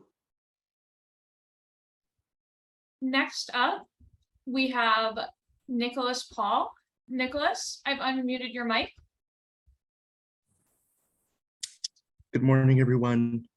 Quick question. Maybe I missed it during the presentation, but can you clarify if the charge card incentive is also applying to both new and used vehicle purchasers? So in CVRP, that program only provides funding for new vehicles. So when we add a charge card there, it would only be for new vehicles. I believe in our other programs, financing assistance and Clean Cars for All, it may be focused on new only, but I will toss it over to either Aaron Hilliard or Anthony Poggi to focus more on the CC4A. Yeah, the charge card in Clean Cars for All is, to clarify, up to $2,000, and it is available for new and used plug-in hybrid or battery electric vehicles. So those that to choose those vehicles, it's eligible, new or used, for Clean Cars for All. And Ali, if you want to chime in on financing assistance. Yeah, it's more or less the same for financing assistance. We provide EVSE installation up to $2,000, or for those who have installation barriers, we offer charge cards of $1,000 plus a level 2 portable charger. And just to add on, the EVSE option is available through Clean Cars for All as well, up to $2,000 for EVSE or the charge card option. Thank you. Next up, we have Tommy Oho. Tommy, I've unmuted your mic. Hello, yeah, this is Tommy Ojo. I work for a nonprofit organization called All Positives Possible. I'm working from the Vallejo area. One of your slides I took note of. I saw the annual mileage on the vehicles. It said around like 14,000 miles, and and it's pretty much 40 miles a day. I was just inquiring if these are personal or business miles, because it seems a bit low. I was just looking into like asking what type of what are they really considering when they're making these assumptions of the mileages that we're going to be using annually. Yeah, Tommy, thank you for your question. And so these averages come from previous CARB studies of daily usage, I believe personal usage of vehicles, and have been used in other various modeling at our agency. Aria Berliner, I know you're overseeing kind of our methodology there when we're talking about quantification and these assumptions come up. I don't know if you have anything else you want to add to that.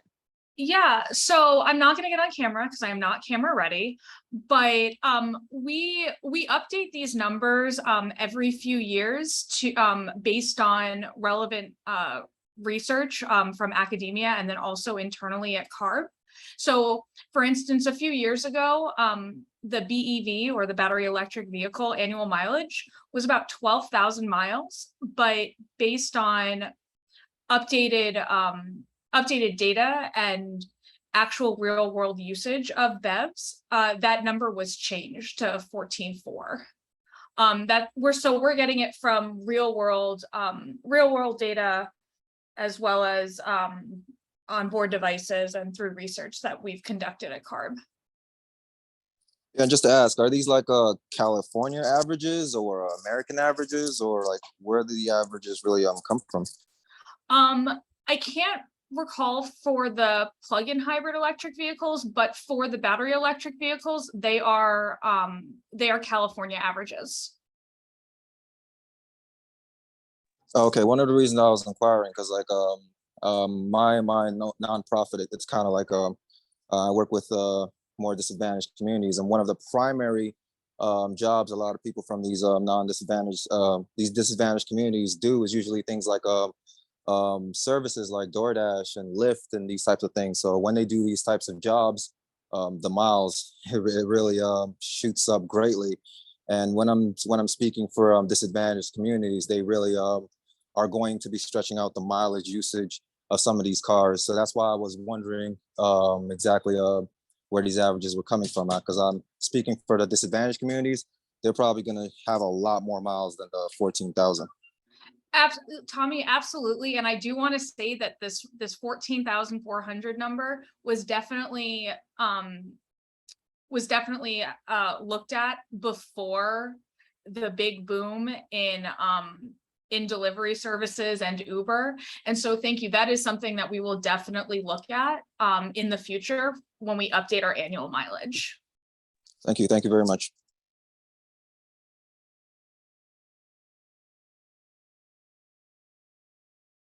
Oh, it's my turn. Sorry. Next up, we have Roman. Roman, I have unmuted your mic. Thank you, Aria. This is Roman Partia Lopez with the Green Lining Institute. Just one quick question. I didn't see this in the slides, but in the funding plan draft, it says that the prepaid charge card is for the increased rebate applicants. Is that still true, or will it be available for everyone? Hi, Ramon. Thank you for your comment. Yes, the at least for now, the proposal is still to include those prepaid charge cards only for increased rebate participants. Thank you. There are no more raised hands. Okay, we will move on then to our next part of the agenda, and that's our draft proposal for increased incentive amounts.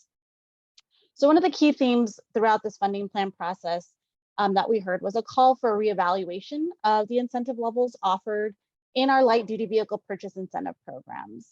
So in this portion of the work group, we will go over staff's draft proposal for making adjustments to the incentives offered through CVRP, Clean Cars for All, and financing assistance. And then we'll discuss updated stacked incentive totals given this proposal.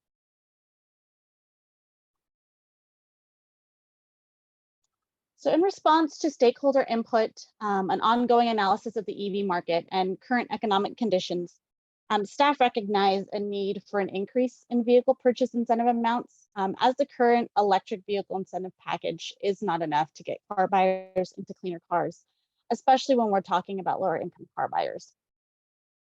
Additionally, staff has seen the purchase price of vehicles receiving CVRP increased rebates increasing from about $29,000 in 2016 to about $43,000 at the end of 2021, an increase of about $14,000.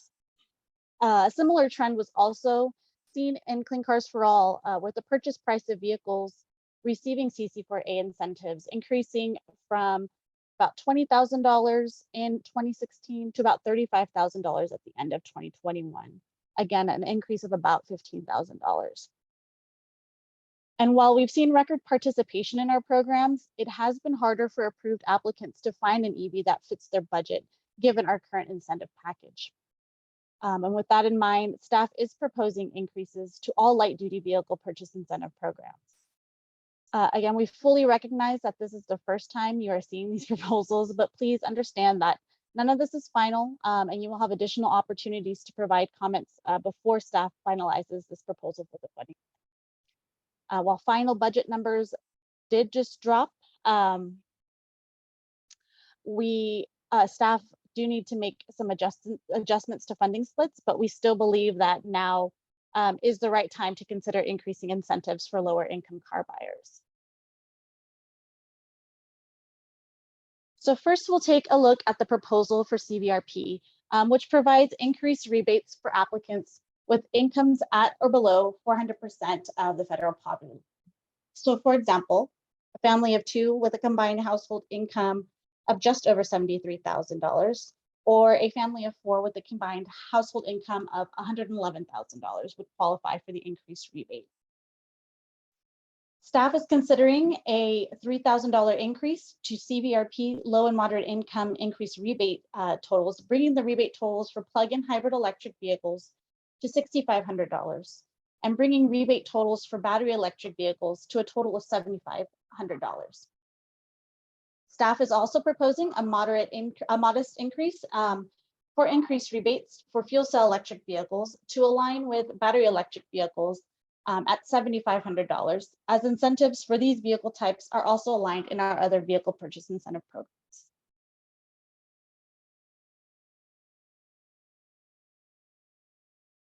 This slide illustrates staff's proposal for Clean Cars for All. In addition to reducing the income limit to 300% of the federal poverty level, staff is proposing to collapse income tiers into one, 300% of the federal poverty level and below. This translates to a maximum household income of about $55,000 for a family of two and about $83,000 for a family of four. Staff is also proposing modest increase in incentive amounts by offering $9,500 for plug-in hybrid electric vehicles and $10,000 each for battery electric and fuel cell electric vehicles.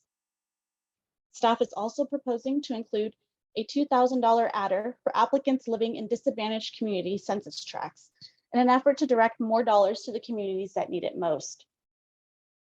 In addition to increases in incentive amounts, staff is also considering directing existing district-run CC4A programs to provide incentives for their entire territory and not just limit their programs to the disadvantaged communities in their territories.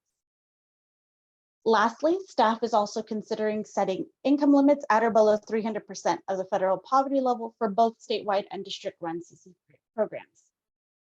Staff believes that both of these changes allow for easier implementation of Clean Cars for All at a statewide and air district level and reduces confusion for participants.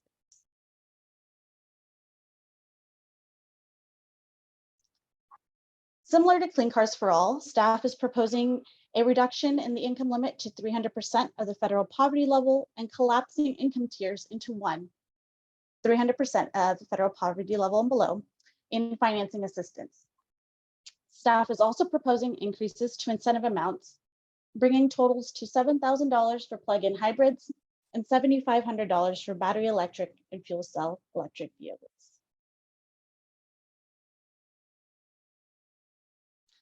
Taking these proposals into account, we wanted to spend a little time to go over how they impact the total stacked incentive amounts that an eligible car buyer may get when utilizing multiple car vehicle purchase incentive programs. Currently, eligible car buyers can get $8,000 to $12,000 towards a new EV without having to scrap an old vehicle, and $9,000 to $16,500 towards a new EV when scrapping an older vehicle. With staff's proposed increases to incentives, eligible car buyers with incomes at or below 300% of the federal poverty level would now be able to get $13,500 to $15,000 towards a new EV without scrapping an older vehicle, and between $16,000 and $19,500 towards a new EV when scrapping an older vehicle. In addition to these stacked incentive totals, eligible applicants can receive charging incentives and also choose to go through the financing assistance program to obtain low interest rate loans for the purchase of their vehicle.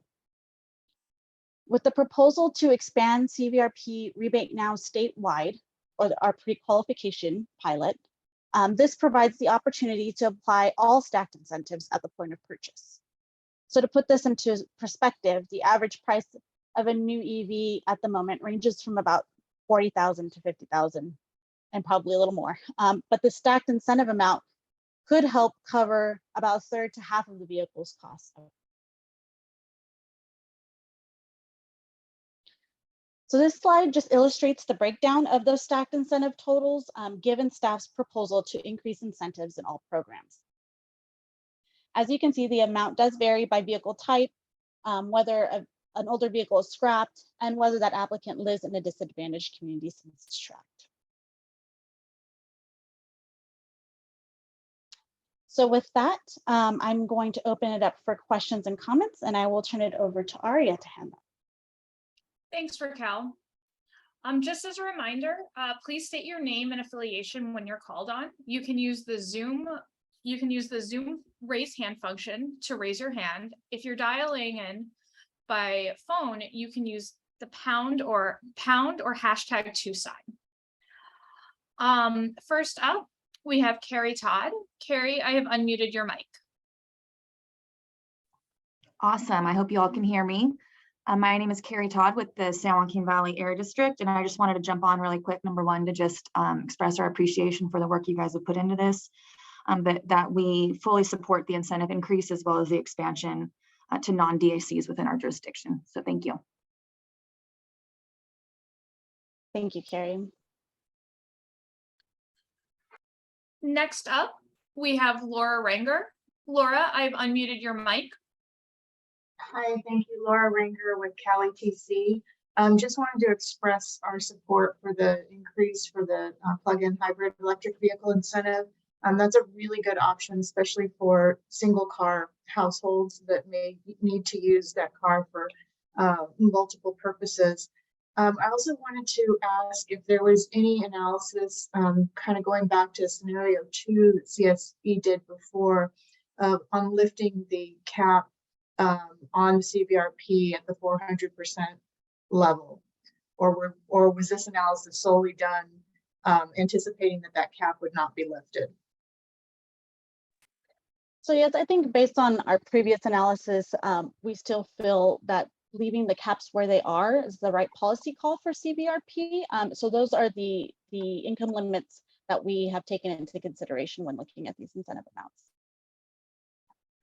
Okay, thank you. I would just to add on to that, I think Cali TC still maintains that we would support lifting the income caps to provide more Californians with the option, and especially as funding changes or may change over the next few months in terms of what's available.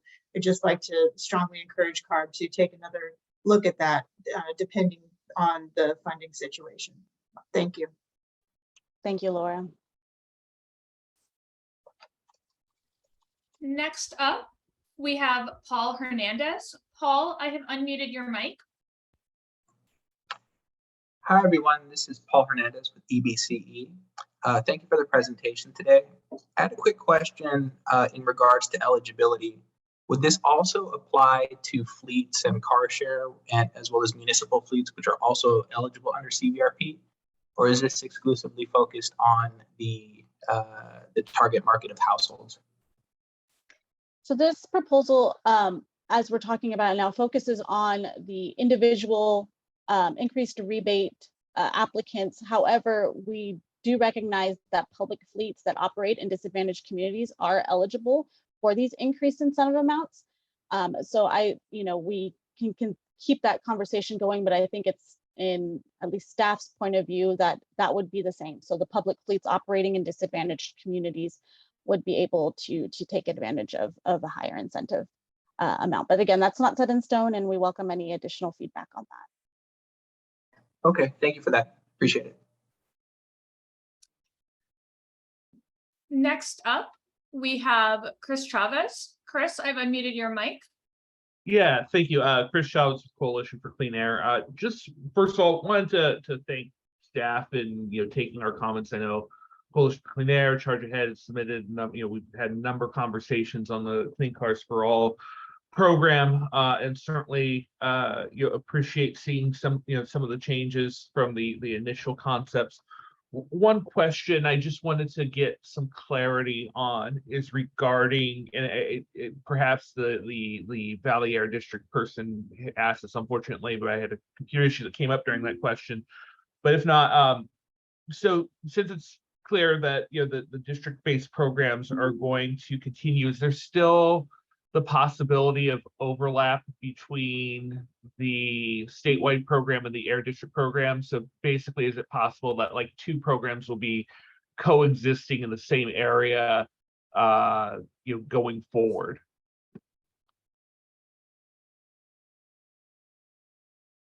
Thanks for your question, Chris. I can handle this one.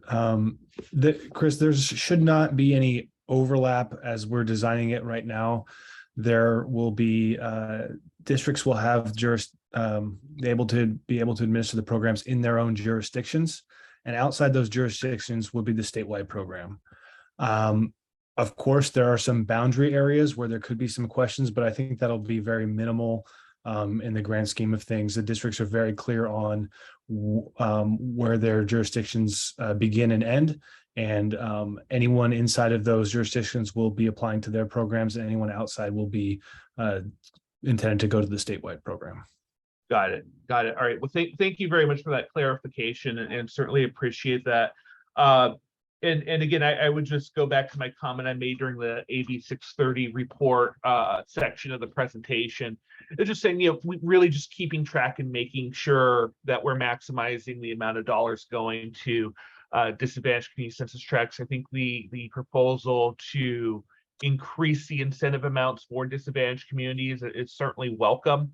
And I think perhaps a step in the right direction. But just making sure that we're not seeing a slippage of the benefits going directly into disadvantaged communities. I think is very, has been very important for Charge Ahead, both as a campaign, but also for the Charge Ahead California law, SB 1275. And of course, again, you have the requirements in SB 535 and AB 1550. So just wanted to reiterate the importance of maximizing those benefits to disadvantaged communities. Thank you. Thank you for your comments, Chris. It's something that we'll be paying very close attention to as these things roll out. So thank you. Next up, we have Richard Tebay. Richard, I have unmuted your mic. Thank you. So my question is, how did you arrive at the average cost for an EV and a plug-in hybrid? My concern is that it probably doesn't reflect the vehicles that are coming. And I'm just thinking of the Chevy Bolts, for example, that have much lower baselines. The Ford pickup, the Chevy pickup that are, at least the bottom line prices less than $40,000. And the concern I have is just that I would not want the dealer to game the system with market adjustments, so that the funding goes to the dealer rather than to the benefit of the individual. Yes, thank you for your comments. And consumer protections are definitely high on the list for us. And I think it's our goal to ensure that all of those funds are realized by the applicant and avoid what we don't have jurisdiction over dealers, and so there's only so much we can do on that end. But what we can do on our end is, when we're implementing these programs, those dealers that are registered to apply these incentives at the point of purchase, there are protections we can make sure are there on our end.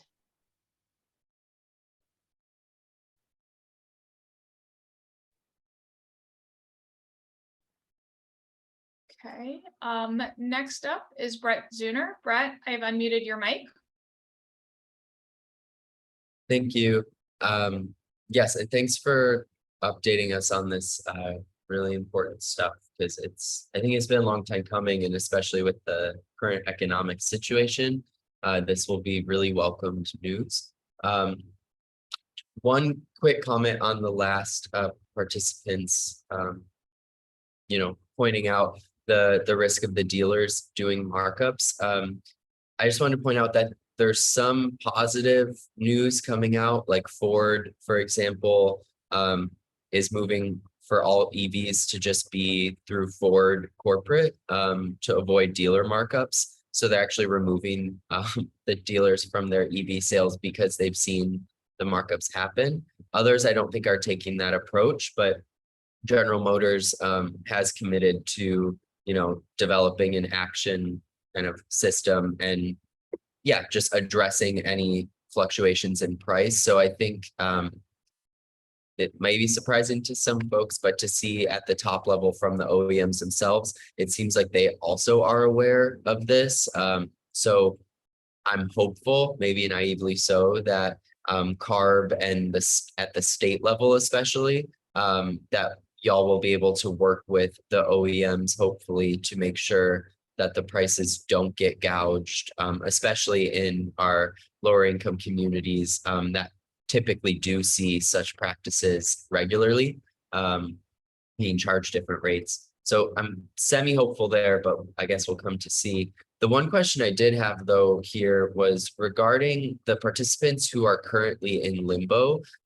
So I think the other air districts on the line are aware, as CARB staff I'm sure is also aware, that there are bottlenecks right now, and there are a lot of participants who have struggled to find not just vehicles that they can afford, but vehicles in general. And I'm wondering, is there any plan, or is that kind of in the works to think about what might happen when these incentive amounts are changed and you have people in, they're in the queue right now looking for a car and unable to find an affordable option, and they're under that 300% FPL, and they were when they applied, for example, would they be, kind of beholden to the former limits, or would they have to kind of rescind their application and resubmit and rejoin the queue to get the enhanced amount? Have those things been thought about? Yeah, thank you.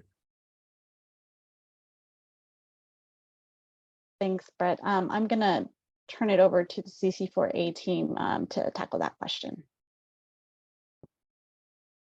So great, Brett, thanks for your question. I think we're still mulling over, how to deal with that situation right now. This is our initial proposal. As we've mentioned, it's not set in stone. I think we'll be working with the air districts moving forward to figure out what the best way to handle that situation is. So to answer your question, it's still being worked on.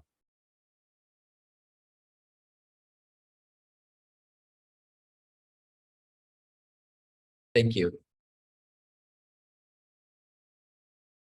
Next up, we have Roman. Roman, I have unmuted your mic.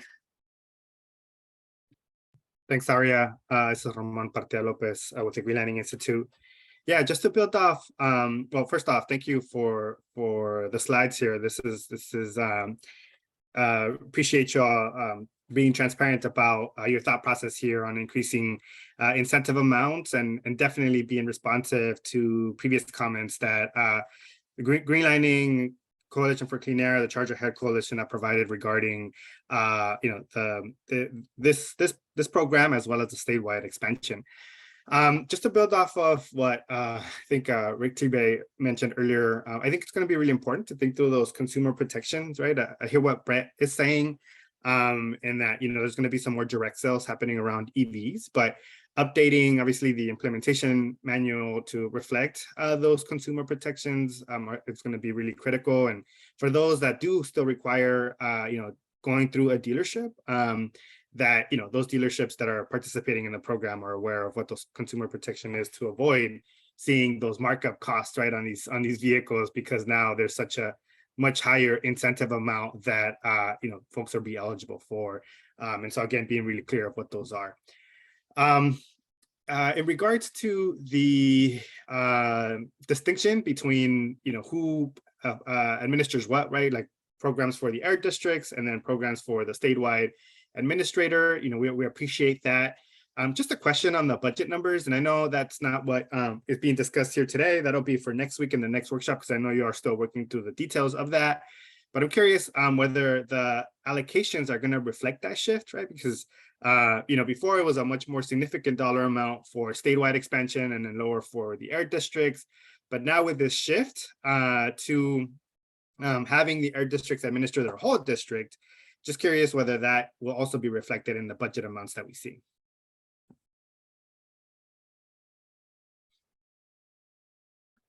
Hi, Ramon. Thanks for your question. So the budget as listed, there is a line item for the 125 million for statewide, and there's a minimum of 80 million to the district programs. We're still working on final allocations and things like that, which will be presented at the workshop next week, September 8th. But I think initial thinking is, I think that is one of the considerations as we look at allocations. And so I think there's more to come on the final allocations for that number to be presented next week. But that is something that is being taken into consideration.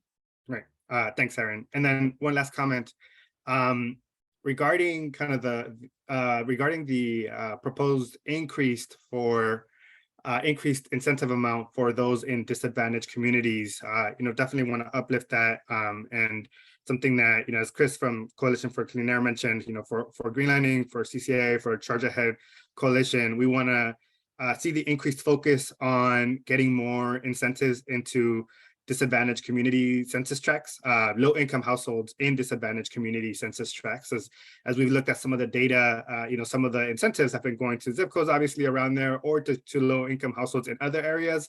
But we want to make sure that we're prioritizing our most impacted and frontline communities. And so appreciate that increased incentive amount. And a question for you all is whether there's going to be some prioritization around these incentives to those in census tracts. I know in the need-based approach later on, there's going to be a discussion of prioritizing those applications that are coming from DAC applicants, and having that be the first applications that are reviewed. But I'm curious if for the statewide Clean Cars for All, like that is also what's being considered.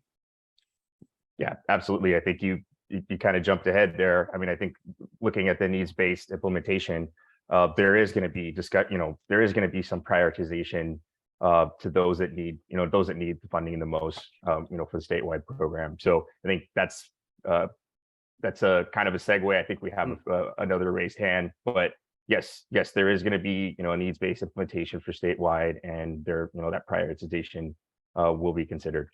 Okay, thanks, Aaron. Sure, thank you. Next up, we have Tim Tyner. Tim, I've unmuted your mic. Tim Tyner, Central California Asthma Collaborative. I want to agree with most folks and commend CARB staff for responding to a lot of the requests to increase the rebates for lower income communities. I also agree with Chris and Roman that we do want to continue to track the funding is going to DACs as we open up Clean Cars for All to non-disadvantaged communities.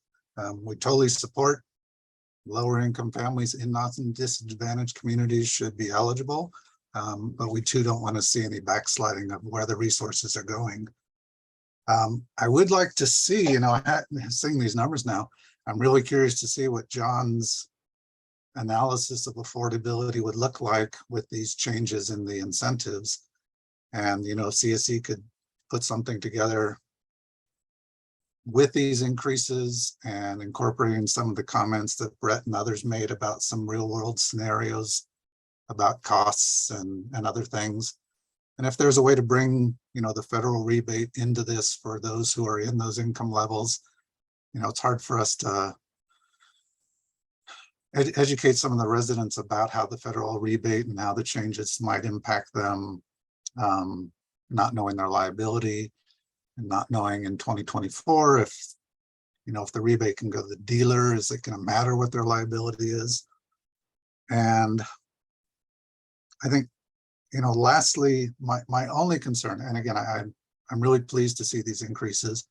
I think my only concern, and this goes back to John's presentation, is we saw the 400% FPL group really didn't have affordability for any new battery electric or plug-in hybrids. And yet we're decreasing the incentives for that group. So between 300 and 400%. And, I'm happy that you collapsed down to a single 300% FPL. I think, again, we wanted to see simplification. We wanted to see alignment. So I'm happy about that. I think it makes sense. I'm glad the increased rebates for CVRP is staying at 400% because at least there's that $7,500 for people in that bracket. But my worry is, again, based on John's presentation, that we're decreasing the incentive for that income level. We're providing no incentives for scrapping. We're providing no incentives for used vehicles. And I think we're going to see a lot less of that group. And that still is a low income group in most places, 400%. I don't have a solution. I don't know how to fix that, but that would be my only concern from the new incentives. Thank you for your comments, Tim.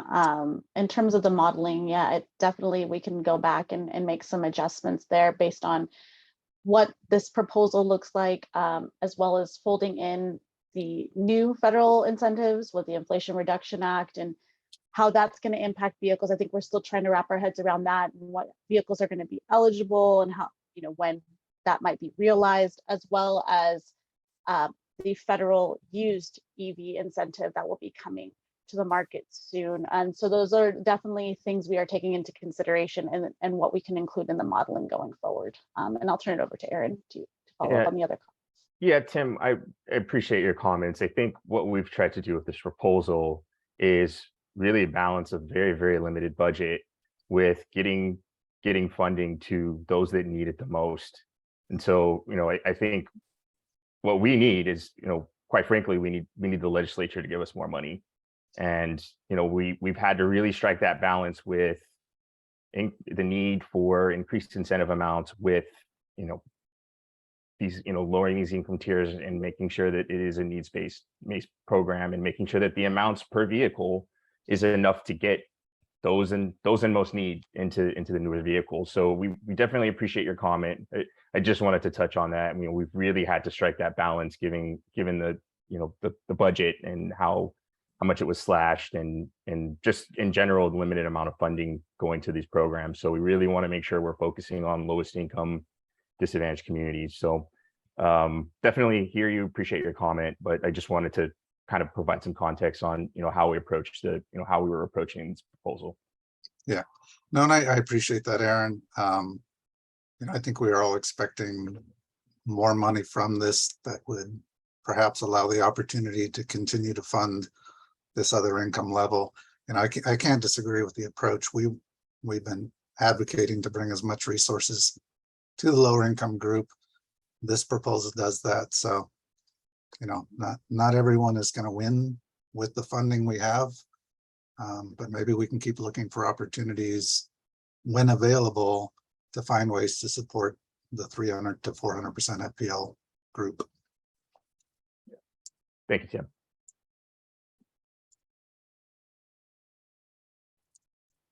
Tim. There are no more raised hands. Again, we know this is the first time you guys are seeing this proposal. So towards the end of the presentation, you'll see we've left contact information for staff. If you want to follow up offline, we will also be bringing this proposal next week to our workshop. So there'll be additional time for you to provide input. And so with that, I'm going to hand it off to my colleague Ali Kwistani to go over the next agenda item. Thank you, Raquel. I know that there has been a lot of numbers and great conversations over multiple pieces of our programs. And now this is the time that we are going to talk about the model that we are going to implement this year for taking all these incentives to low-income consumers with the goal that we are hoping to maximize our efforts to put the consumers who need these incentives the most get the priority.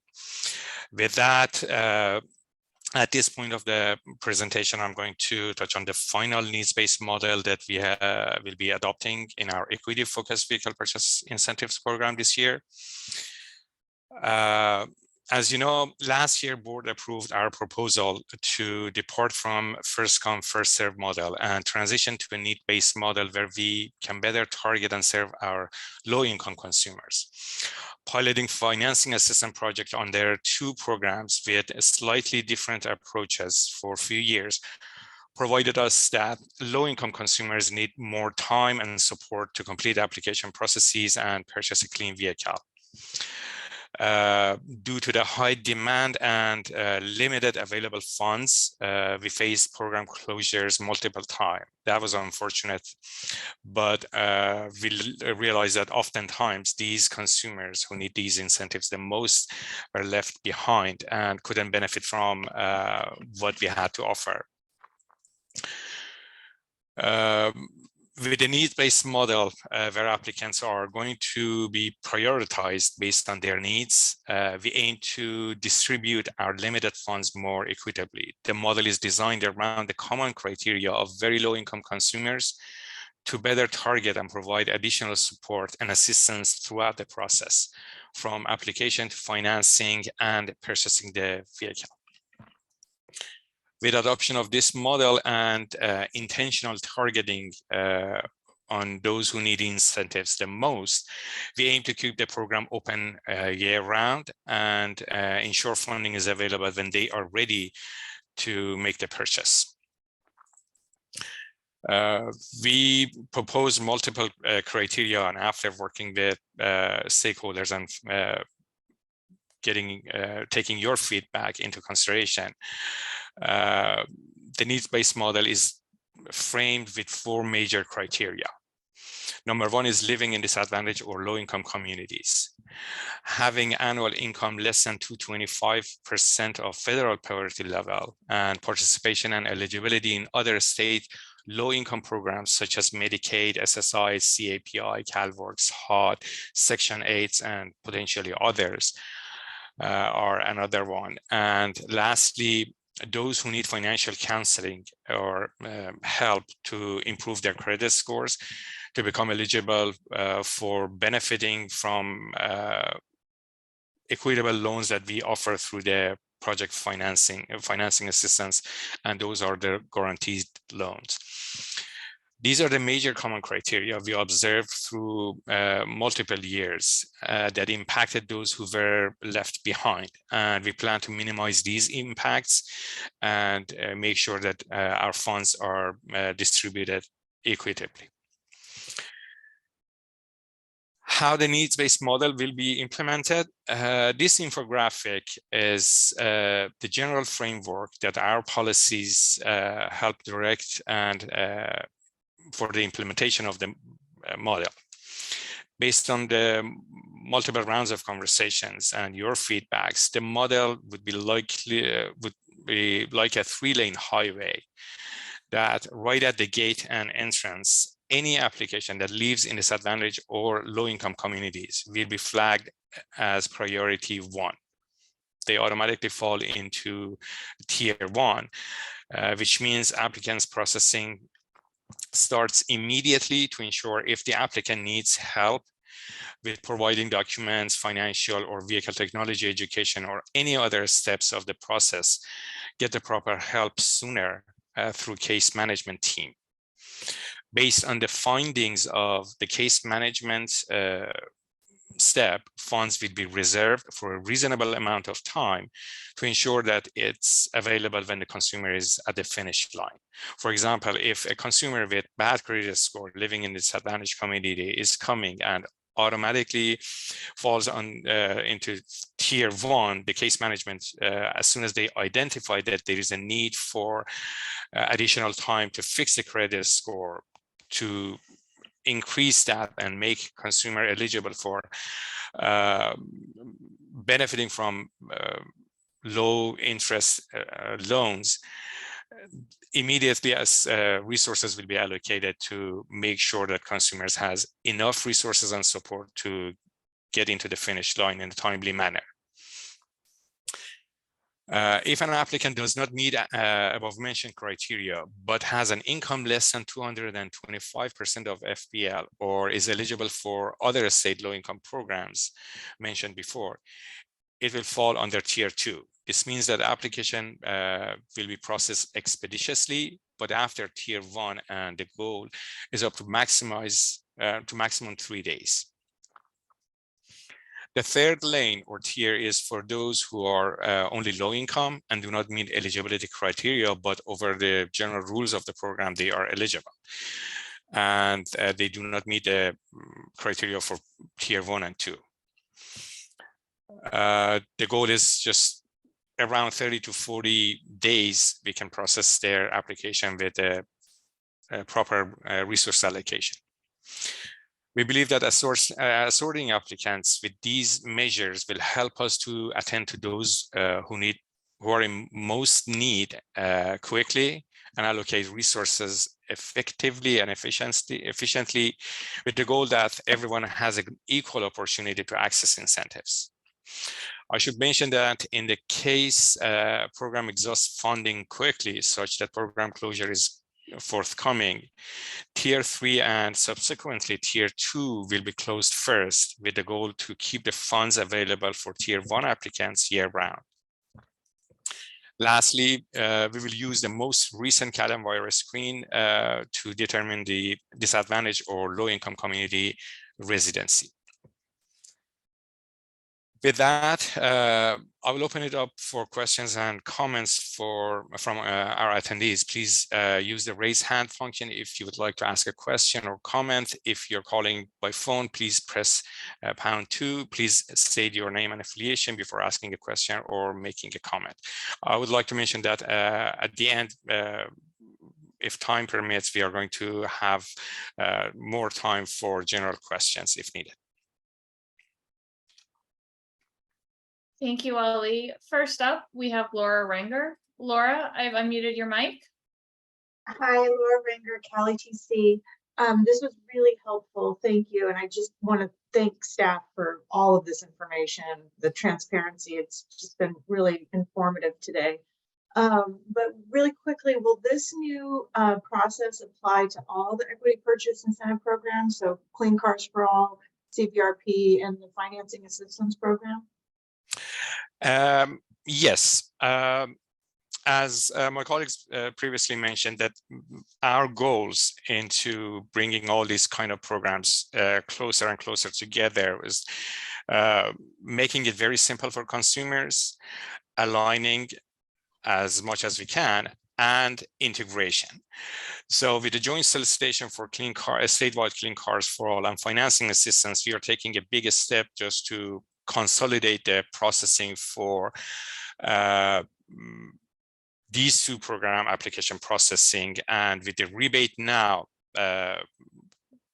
expansion, we are hoping that consumers who are coming to either statewide Clean Cars for All or financing assistance, they can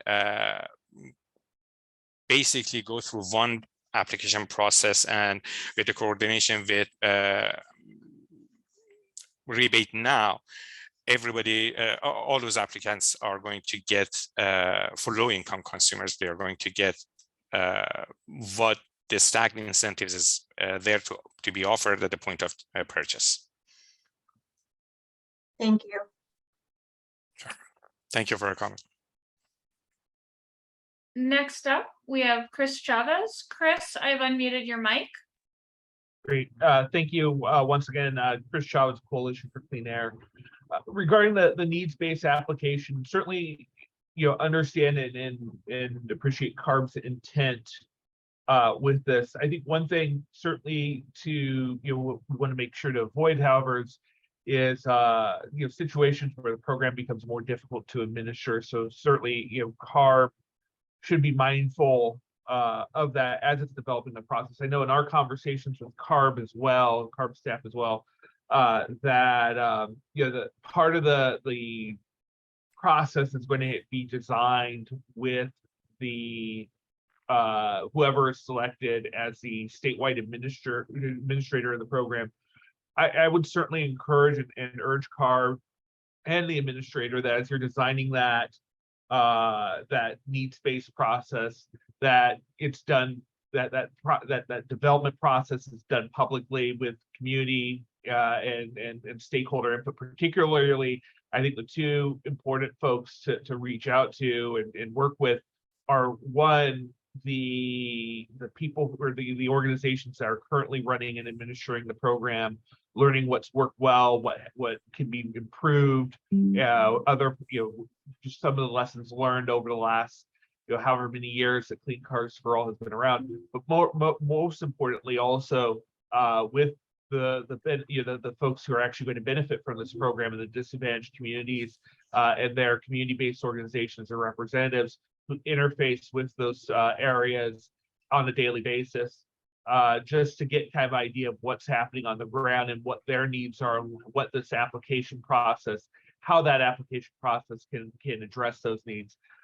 So again, I think this is moving in the right direction. Just want to provide that feedback as CARB moves forward in developing the needs-based application process. Thank you, Chris. Definitely, we are working with CBOs, grassroots organizations, just to make sure that outreach education messages of these programs being conveyed to respective communities is a key component that we have had in mind designing this model. And just like before for CVRP and financing assistance, because these are the two programs that I've been working on, we held multiple workgroup meetings focusing on implementation of these programs to seek feedback from stakeholders so we can take all those into consideration in designing an implementation. But I have to mention that this is something that we need to do with help of the program administrator. So this is definitely in our timeline. Once we have the joint solicitation out there, selecting the program administrator, we are going to keep multiple public processes to bring you guys proposals and get your feedback and fine tune our implementation plan. Definitely, we are going to do that.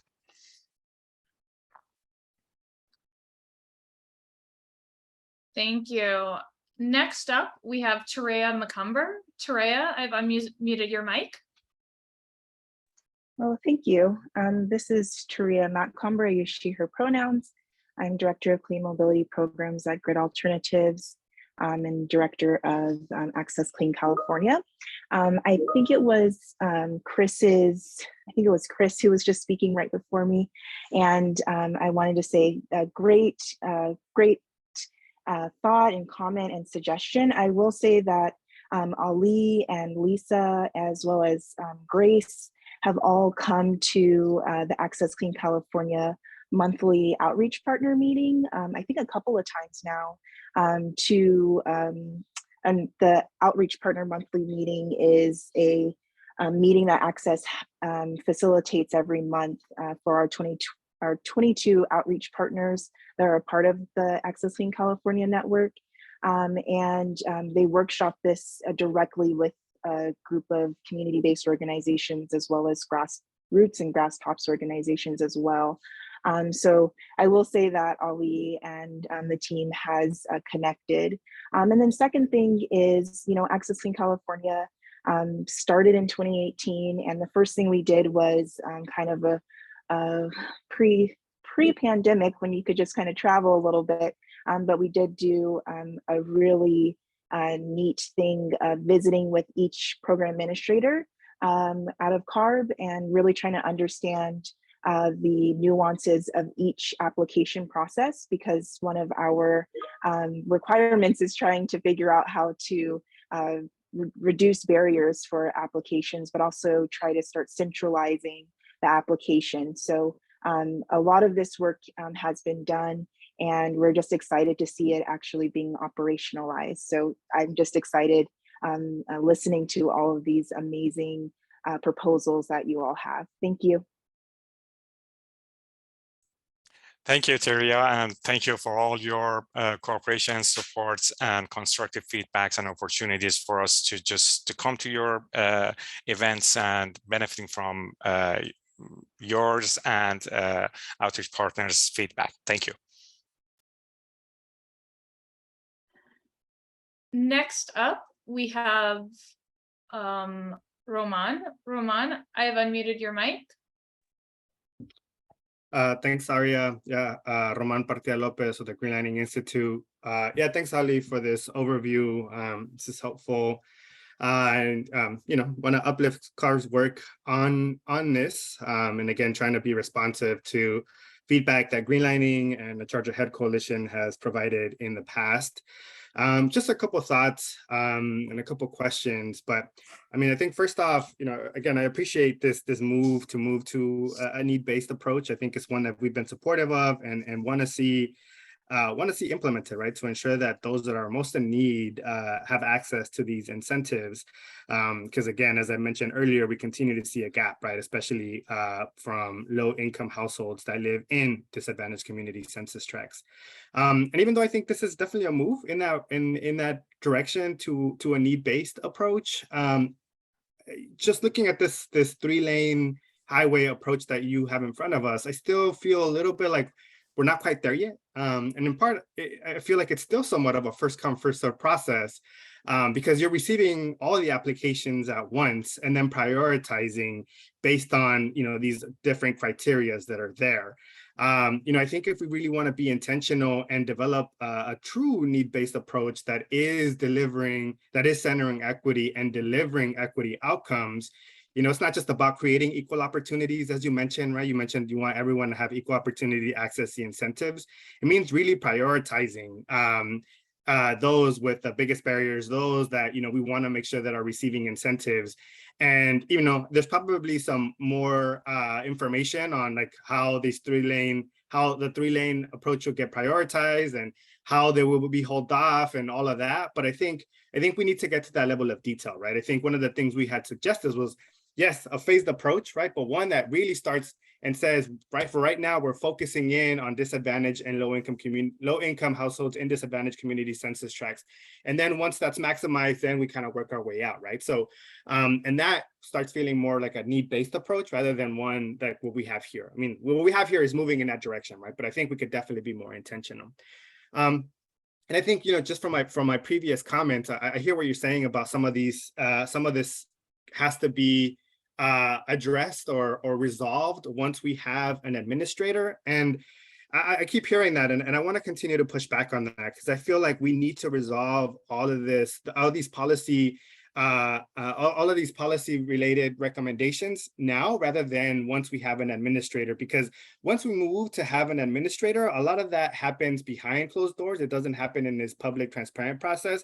So I really want to start avoiding that. And if we could solve that now and have that be what the eventual administrator is responding to, then we have a scope of work that is really reflective of what folks want to see from this type of need-based approach, rather than one that's then addressed behind closed doors or that doesn't have additional input to really build out in a way to ensure that we are reaching the folks that we need to reach. So again, I want to really continue to push back on that. And I know y'all want to release a joint solicitation to bring on that administrator, but I think we still have to solve these policy questions before we move to that process. And then my question here is, because you will be potentially joining these two programs, Clean Cars for All and CVAP, which definitely have some overlap, but also have some differences. In regards to funding breakdown within this statewide or within this joint program now, will there be a breakdown? Will there be a certain amount of funds allocated to the statewide Clean Cars for All and the rest for CVAP?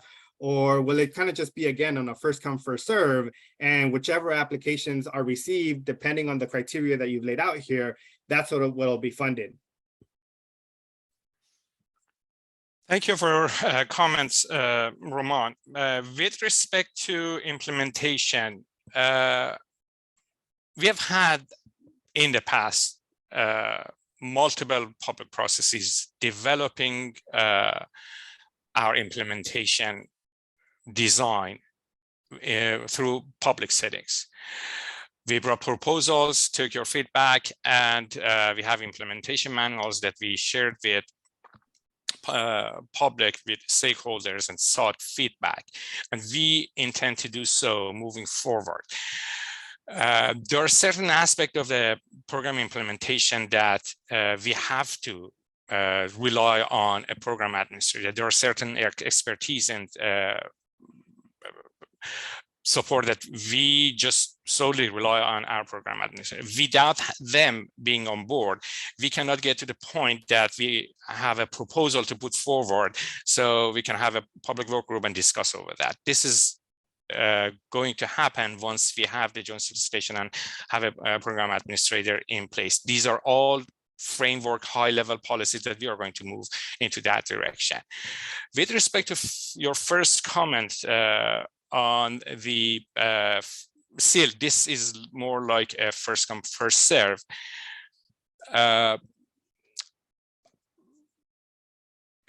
Unless we just minimize or change the eligibility of the program to disadvantaged community, there is no other way that we can. It's all about having low-income consumers within disadvantaged communities and low-income communities and out of these. The program goal has been always to help low-income applicants. But we recognize, and as we proposed additional other $2,000 for those who are residing in disadvantaged community, focusing more on outreach and education in disadvantaged communities. And on the end, from the implementation perspective, we are setting the system up such that all those who are coming from disadvantaged communities get the first attention. Is the best that we can do at this point to make sure that nobody is left behind with the priority given to the disadvantaged communities. Mm-hmm. Okay. Yeah, I hear what you're saying, Ali, and I appreciate that. And again, the public process you all have provided is definitely one that has been helpful. And again, there's still some remaining questions, at least for my end, that need to be addressed, right, before we can move this forward. I think to your point about needing an administrator to be on board to help resolve some of these policy questions, again, I'm going to continue to push back on this, because for your other equity specific projects that are community focused, right, they don't get that flexibility, right? STEP, the Sustainable Transportation Equity Pilot Program, or Clean Mobility Options, or all those other ones, there's clear guidelines that they have, right, that they have to meet, and they're responding to that to then be able to provide that need and that solution to their community. So what I'm asking is so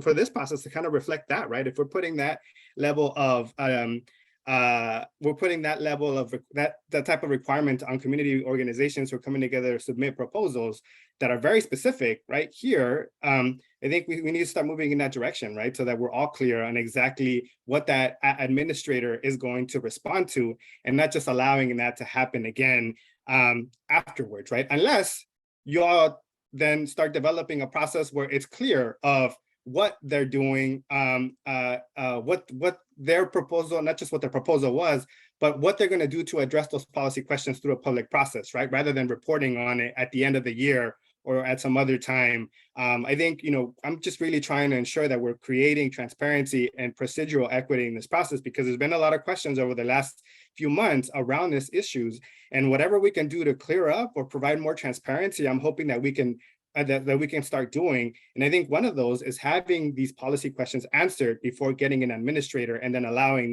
those decisions to happen outside of this public process. So maybe some of your questions will be answered in the next 2-3 weeks, that we are going to have another work group meeting with respect to joint solicitation that we are going to put out. But as I have mentioned in previous work group meetings for the solicitation, one of the criteria that we are considering this time around for any application coming our way is that program administrators needs to make sure that CBOs, grassroots organizations, all these kind of stakeholders, that they are in front line working with their communities, are in their program. They have to put forward a solid proposal that they have a plan to work with them. And I assume that as soon as we have the program administrator in place and their proposal is coming to us and subsequently to you guys, with working with community-based organizations, having their feedback and input in that. So, but would be happy to follow up with you more on a specific, and you're more than welcome to just give us more feedback how you would like us to design the implementation of this program. We recognize that this is going to be very complicated. And we are trying to bring on board as many as players who are working in this area. So collectively, we can lift up this heavy weight. Okay. Yeah, I appreciate that. Yeah, and then lastly, just a question around breakdown of funding amounts. No, so the way that it is going to work, when an applicant is coming to the program or putting the application forward, there's going to be one simple question: if they have a car to scrap or no. If they have, they'll go through the CC4A, the statewide CC4A program. And if not, they go through the financing system program. And although these programs are going to be run under one program administrators, funds and counting and everything, when it comes to fund allocation and incentive allocation, is going to be handled separate. Got it. So then it's not going to be a scenario where 50% of the funds are dedicated to statewide clean cars for all, and 50% of the funds are going to go to No, not at all. Okay. Thank you. Sure.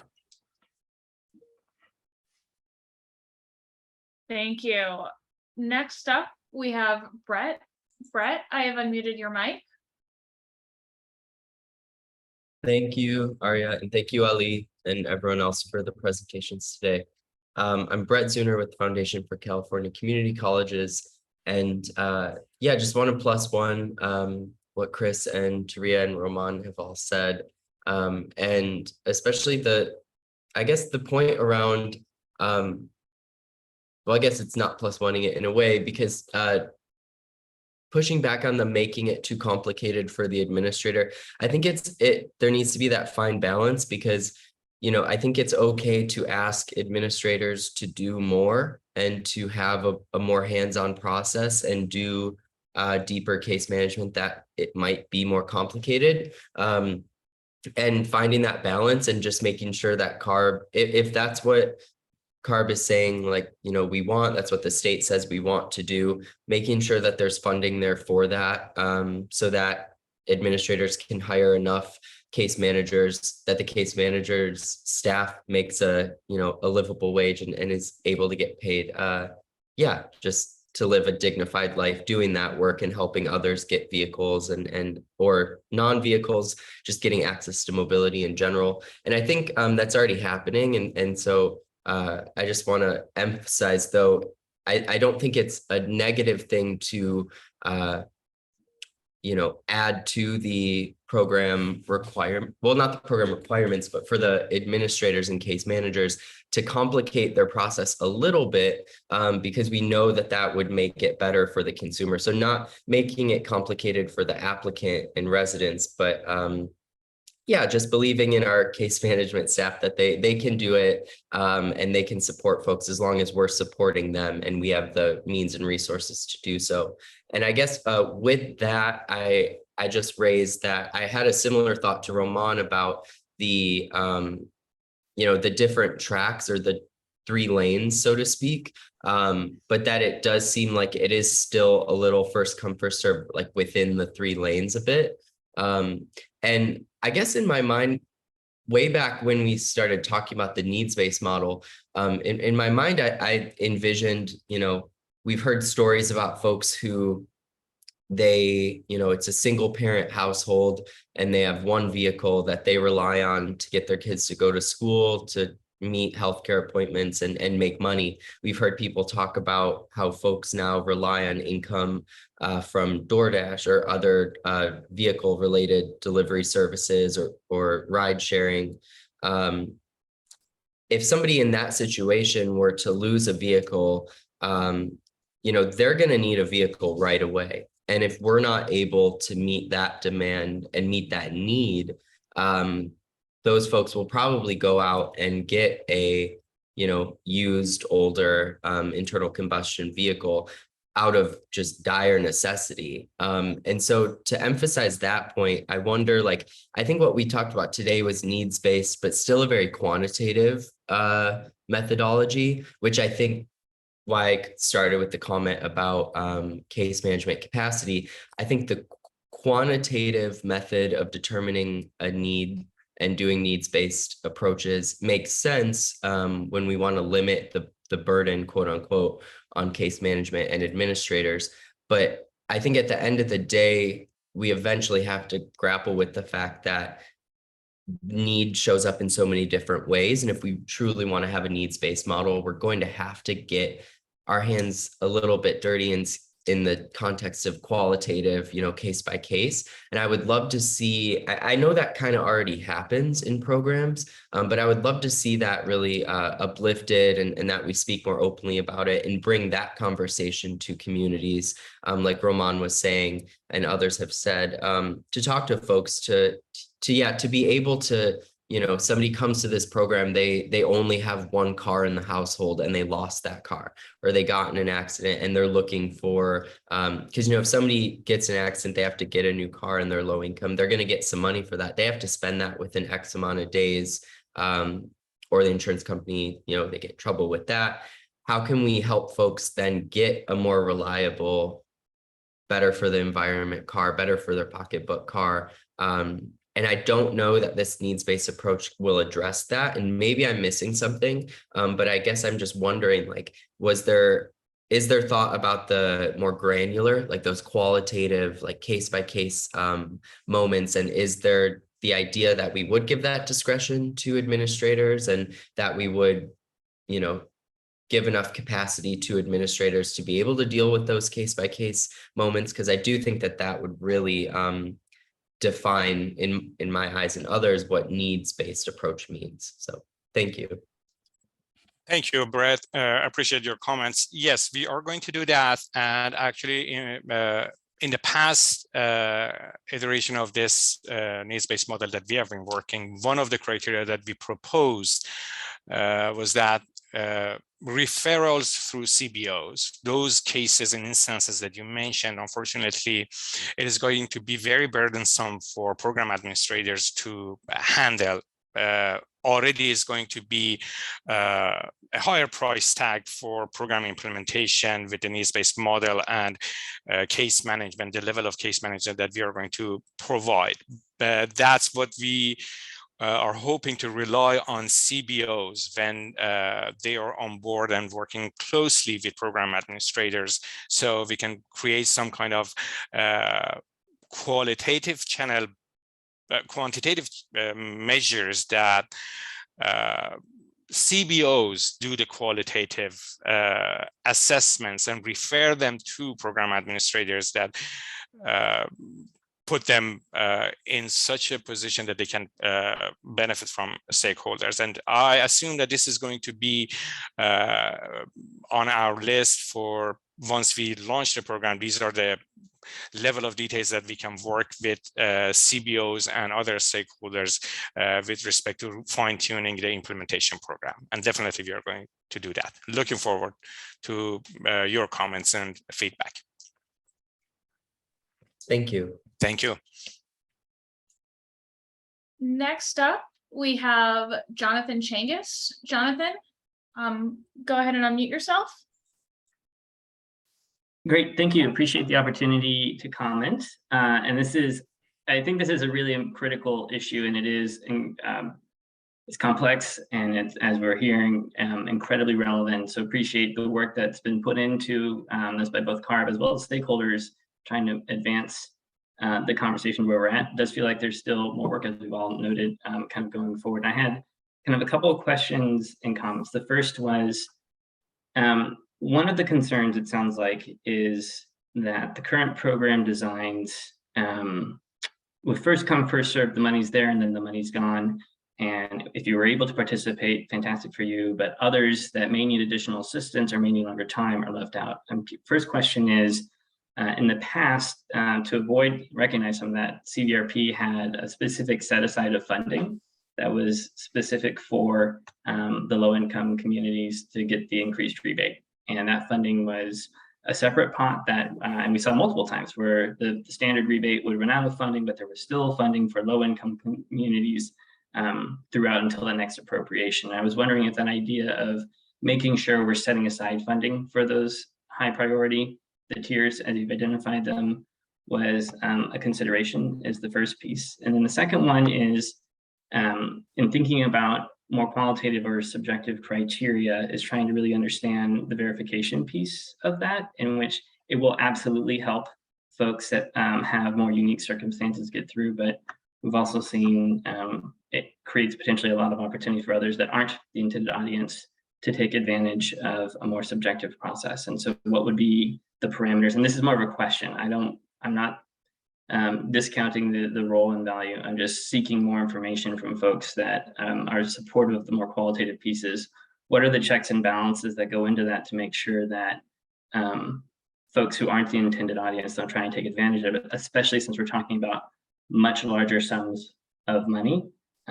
What would be some of the components? And maybe the answer there is the quantitative values are those checks. Those are still important, and it's additional components that really help us identify on a case-by-case basis who makes more sense. And then the other question there is, how do we reconcile? Is it more important to have that more intentional case-by-case and a longer timeline from when someone applies to when they would receive the application or the award approval?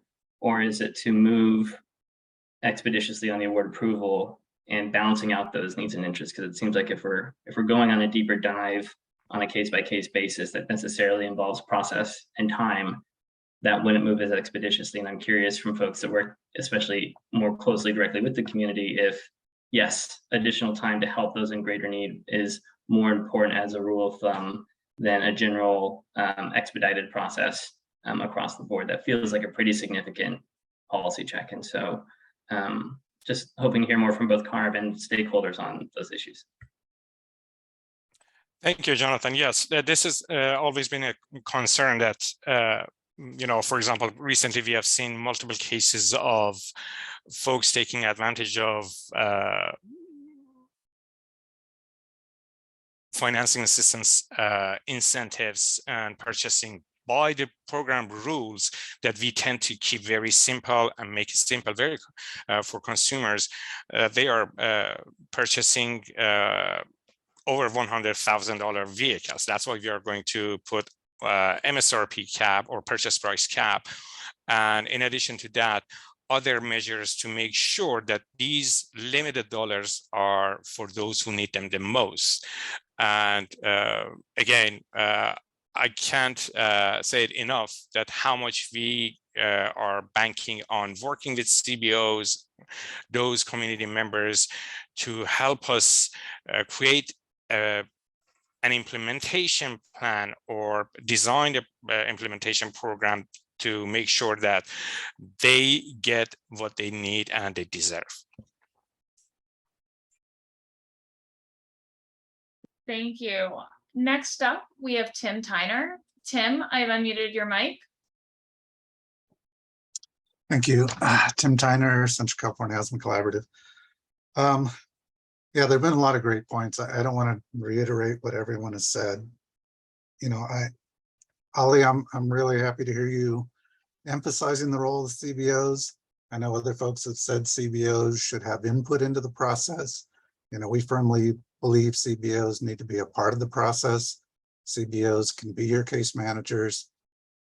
But we also, and I've said this too many times before already, CBOs can't be put in the position of having to review qualitative criteria that will become subjective. And, it's sort of, well, the CBOs should know if this person is really needs-based. So we're much more supportive of something that is measurable, it's verifiable. And I know it's not ideal because there are going to be cases maybe that are higher priority that we're not capturing as the highest priority, but there has to be a practical aspect to this. It has to be implementable. Your tiers, the idea of having expedited applications, kind of agree with that, but at the same time, I think whoever the administrator is, and I think this should apply to the air district programs too, there shouldn't be a process that takes more than 30 days. I mean, everything should be able to be processed in a timely manner, so no one is waiting 2 or 3 or 6 months for an application. And again, that serves everybody, whether it's somebody who has been looking for a while, or it's a rideshare person who needs their car right away. You know, it should work for anyone the same way. I did have a question about when you said that the needs-based model will apply to all 3 equity-focused programs. Does that include Air District administered programs? So it's going to be across the board, all the CARB-funded equity programs follow the same needs-based model? That is the goal. Thank you, Tim, for your comments. Yes, that's the goal. But, you know, at this point, we are starting from financing assistance statewide clean cars for all, with the hope that soon that we can align and integrate with rebate now for CVRP, and eventually hope that we can have a system in place that all incentives at the state level would be integrated in such that make it super simple for consumers. Basically, what we are doing and hoping to do is just all those complications, multiple applications from consumers and to program ends, and integrate everything as much as we can here. That's the ultimate goal, to bring districts as well into the mix. Yeah, and again, we very appreciative of how responsive CARB has been to a lot of these requests to try to align the programs, make it simpler and more accessible to lower income residents. Your example of someone starting the application because they have a car to scrap, so it starts through CC4A, and then they may end up using finance assistance. They may qualify for increased rebate because they're looking for a new vehicle. That works great for the statewide programs. A lot of these residents, though, live in air districts that administer programs. If it starts with the air district CC4A, is it then a completely separate process to work through financing assistance or CVRP increased rebate, or is there going to be coordination? And I know the goal is for there to be coordination, but is there anything in what's coming out of CARB that's going to actually make it happen sooner than later, to where it is one process regardless of where you live? Hey, Tim, I'd like to jump in here. I think, you know, as Ollie mentioned, that's the ultimate goal. These programs, particularly, you know, Clean Cars for All, financing assistance, are very complicated. We have several air district programs. We're proposing a statewide program. We've got to, with the implementation of these things, is very complicated. And as Ollie mentioned, the ultimate goal is complete program alignment in the interest of having simplicity for those that are applying to these programs. With the various moving pieces we have right now, you know, we feel like this proposal, the needs-based proposal, the joint solicitation with financial assistance and Clean Cars for All statewide, is the first step in moving in that direction. There are so many things that we have to work through, you know, as we develop implementation manuals to look to streamline the program. So, you know, again, we feel like this is a good first step moving in that direction, but there's still a lot of things that we need to work through in terms of, you know, getting to that ultimate goal. And so, you know, again, we welcome input, great comments that we're hearing today. As we move into the phase of, you know, again, developing these implementation manuals, we can get more details on how to streamline these programs. So appreciate your comments. And again, yeah, I mean, I think that's really what I wanted to say, is that there's a lot that we have to do to get to that ultimate goal of program alignment. And we just really feel that this proposal is a real good step in the right direction. Right. Okay. This is my last question, and it may be too soon to ask this, but does SB 1230 do anything to accelerate the process you're talking about, Aaron? Or is it going to do anything to change all the plans we've sort of been talking about?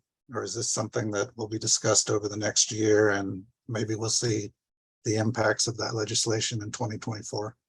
I think it's more the latter. There's more to come on that. And I think there's a number of, again, implementation challenges that we face in implementing implementing that legislation.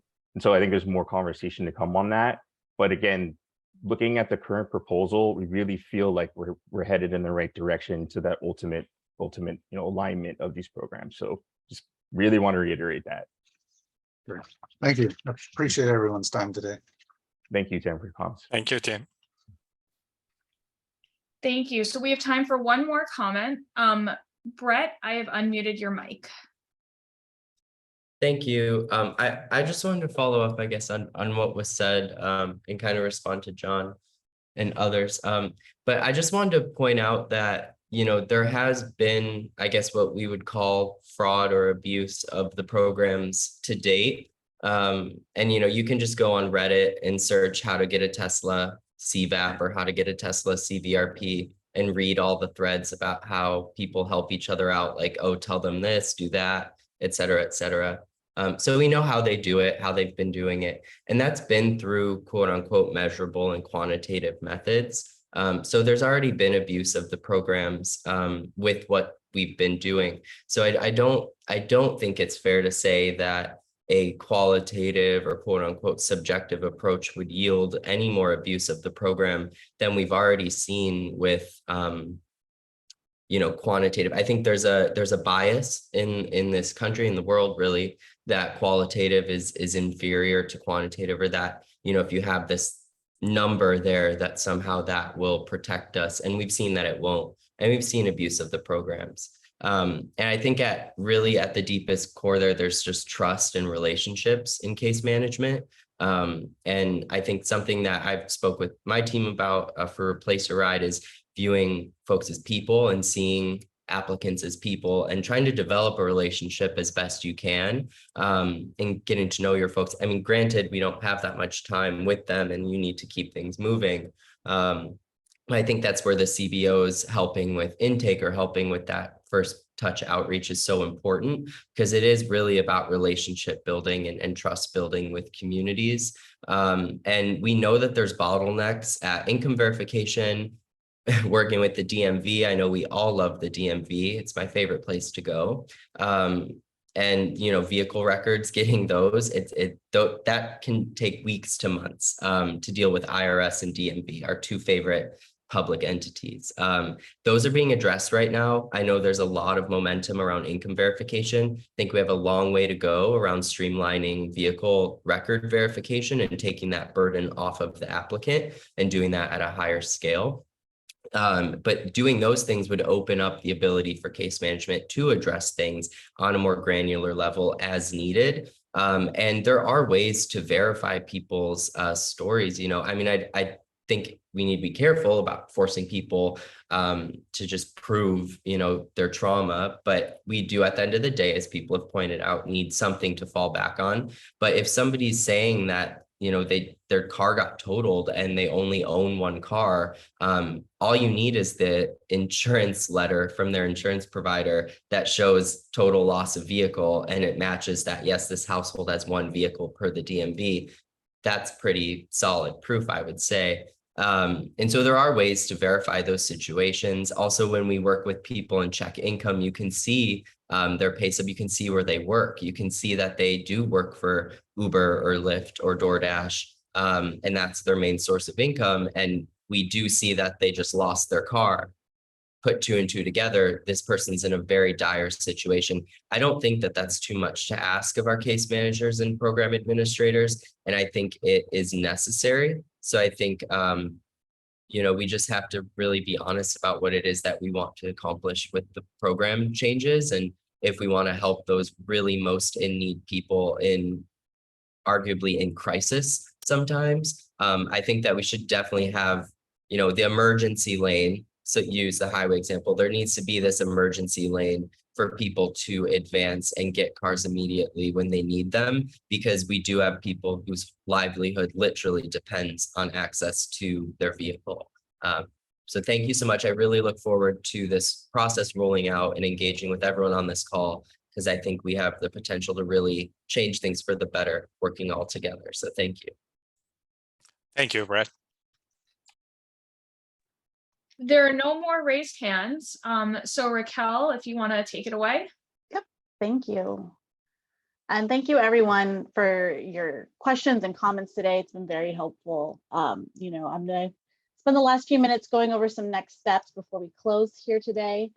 As we've mentioned, a third public workshop for the fiscal year 2022-23 funding plan for clean transportation incentives will be held next Thursday, September 8th from 4 p.m. to 7 p.m. Again, another opportunity for stakeholders to provide public comment on our proposals, and we will go into greater detail on budget then. Staff will then incorporate stakeholder feedback into our final proposals, which will be included in the final funding plan. That will be posted this October and heard before the board in November. Again, if you have any additional questions or would like to meet offline to discuss what we've covered today, please do not hesitate to reach out to lead staff. We've included their emails here. We are more than happy to meet. Again, thank you everyone who presented as well as those who participated today. It's been a great conversation and we look forward to continue working with you as we finalize this proposal.